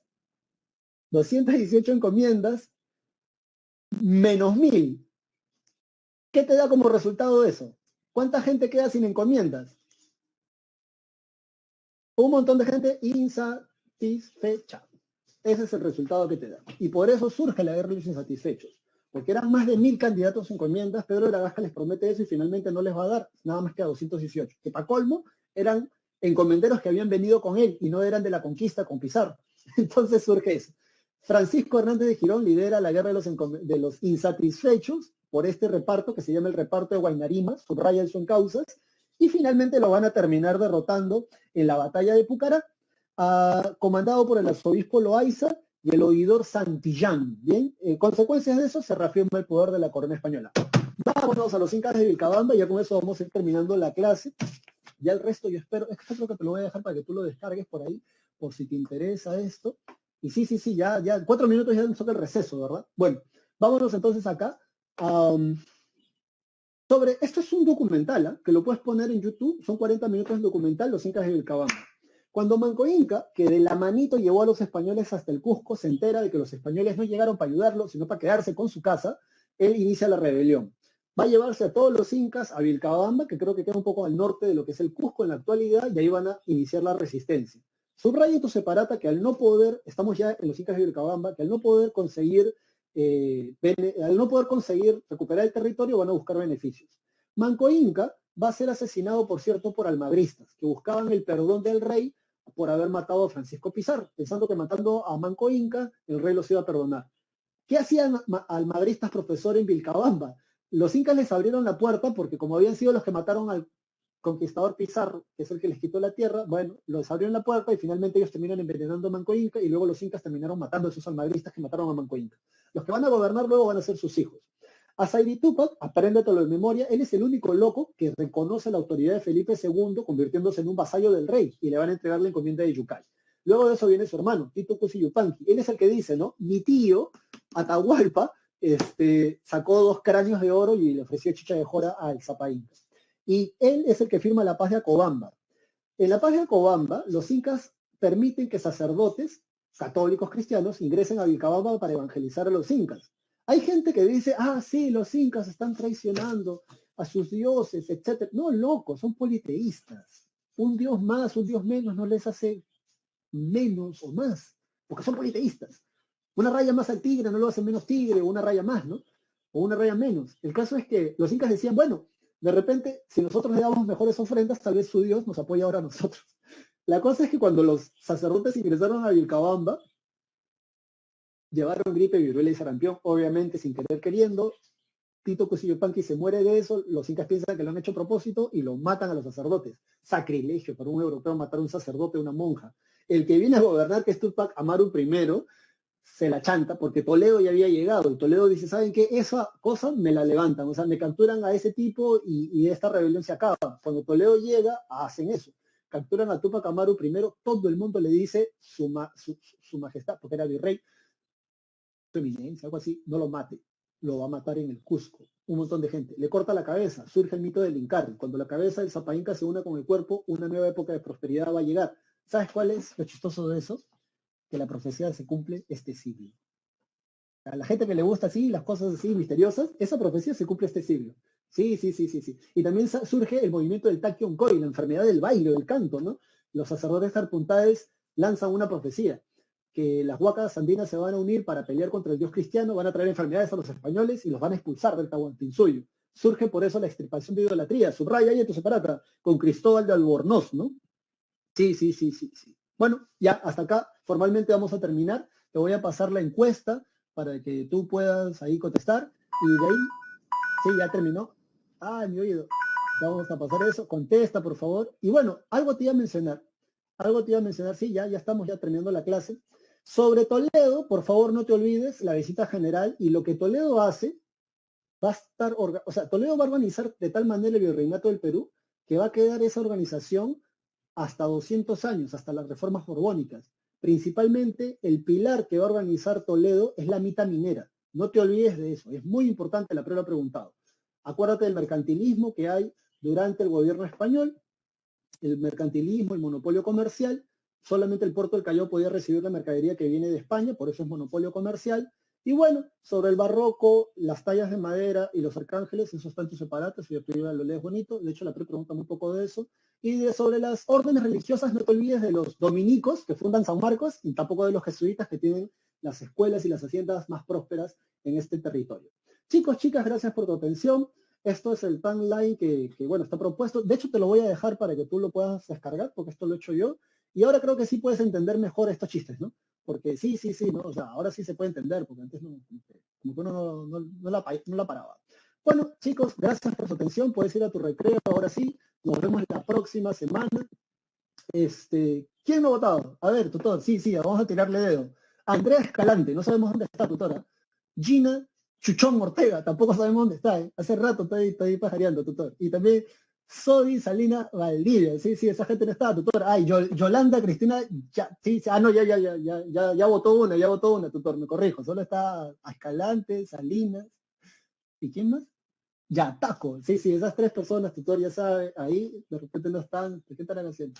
Bueno, chicos, chicas, gracias por su atención, nos vemos la próxima semana, espero que puedas estudiar bien para tu examen y que te vaya excelente, ¿sí? Muchos éxitos, chao, chao.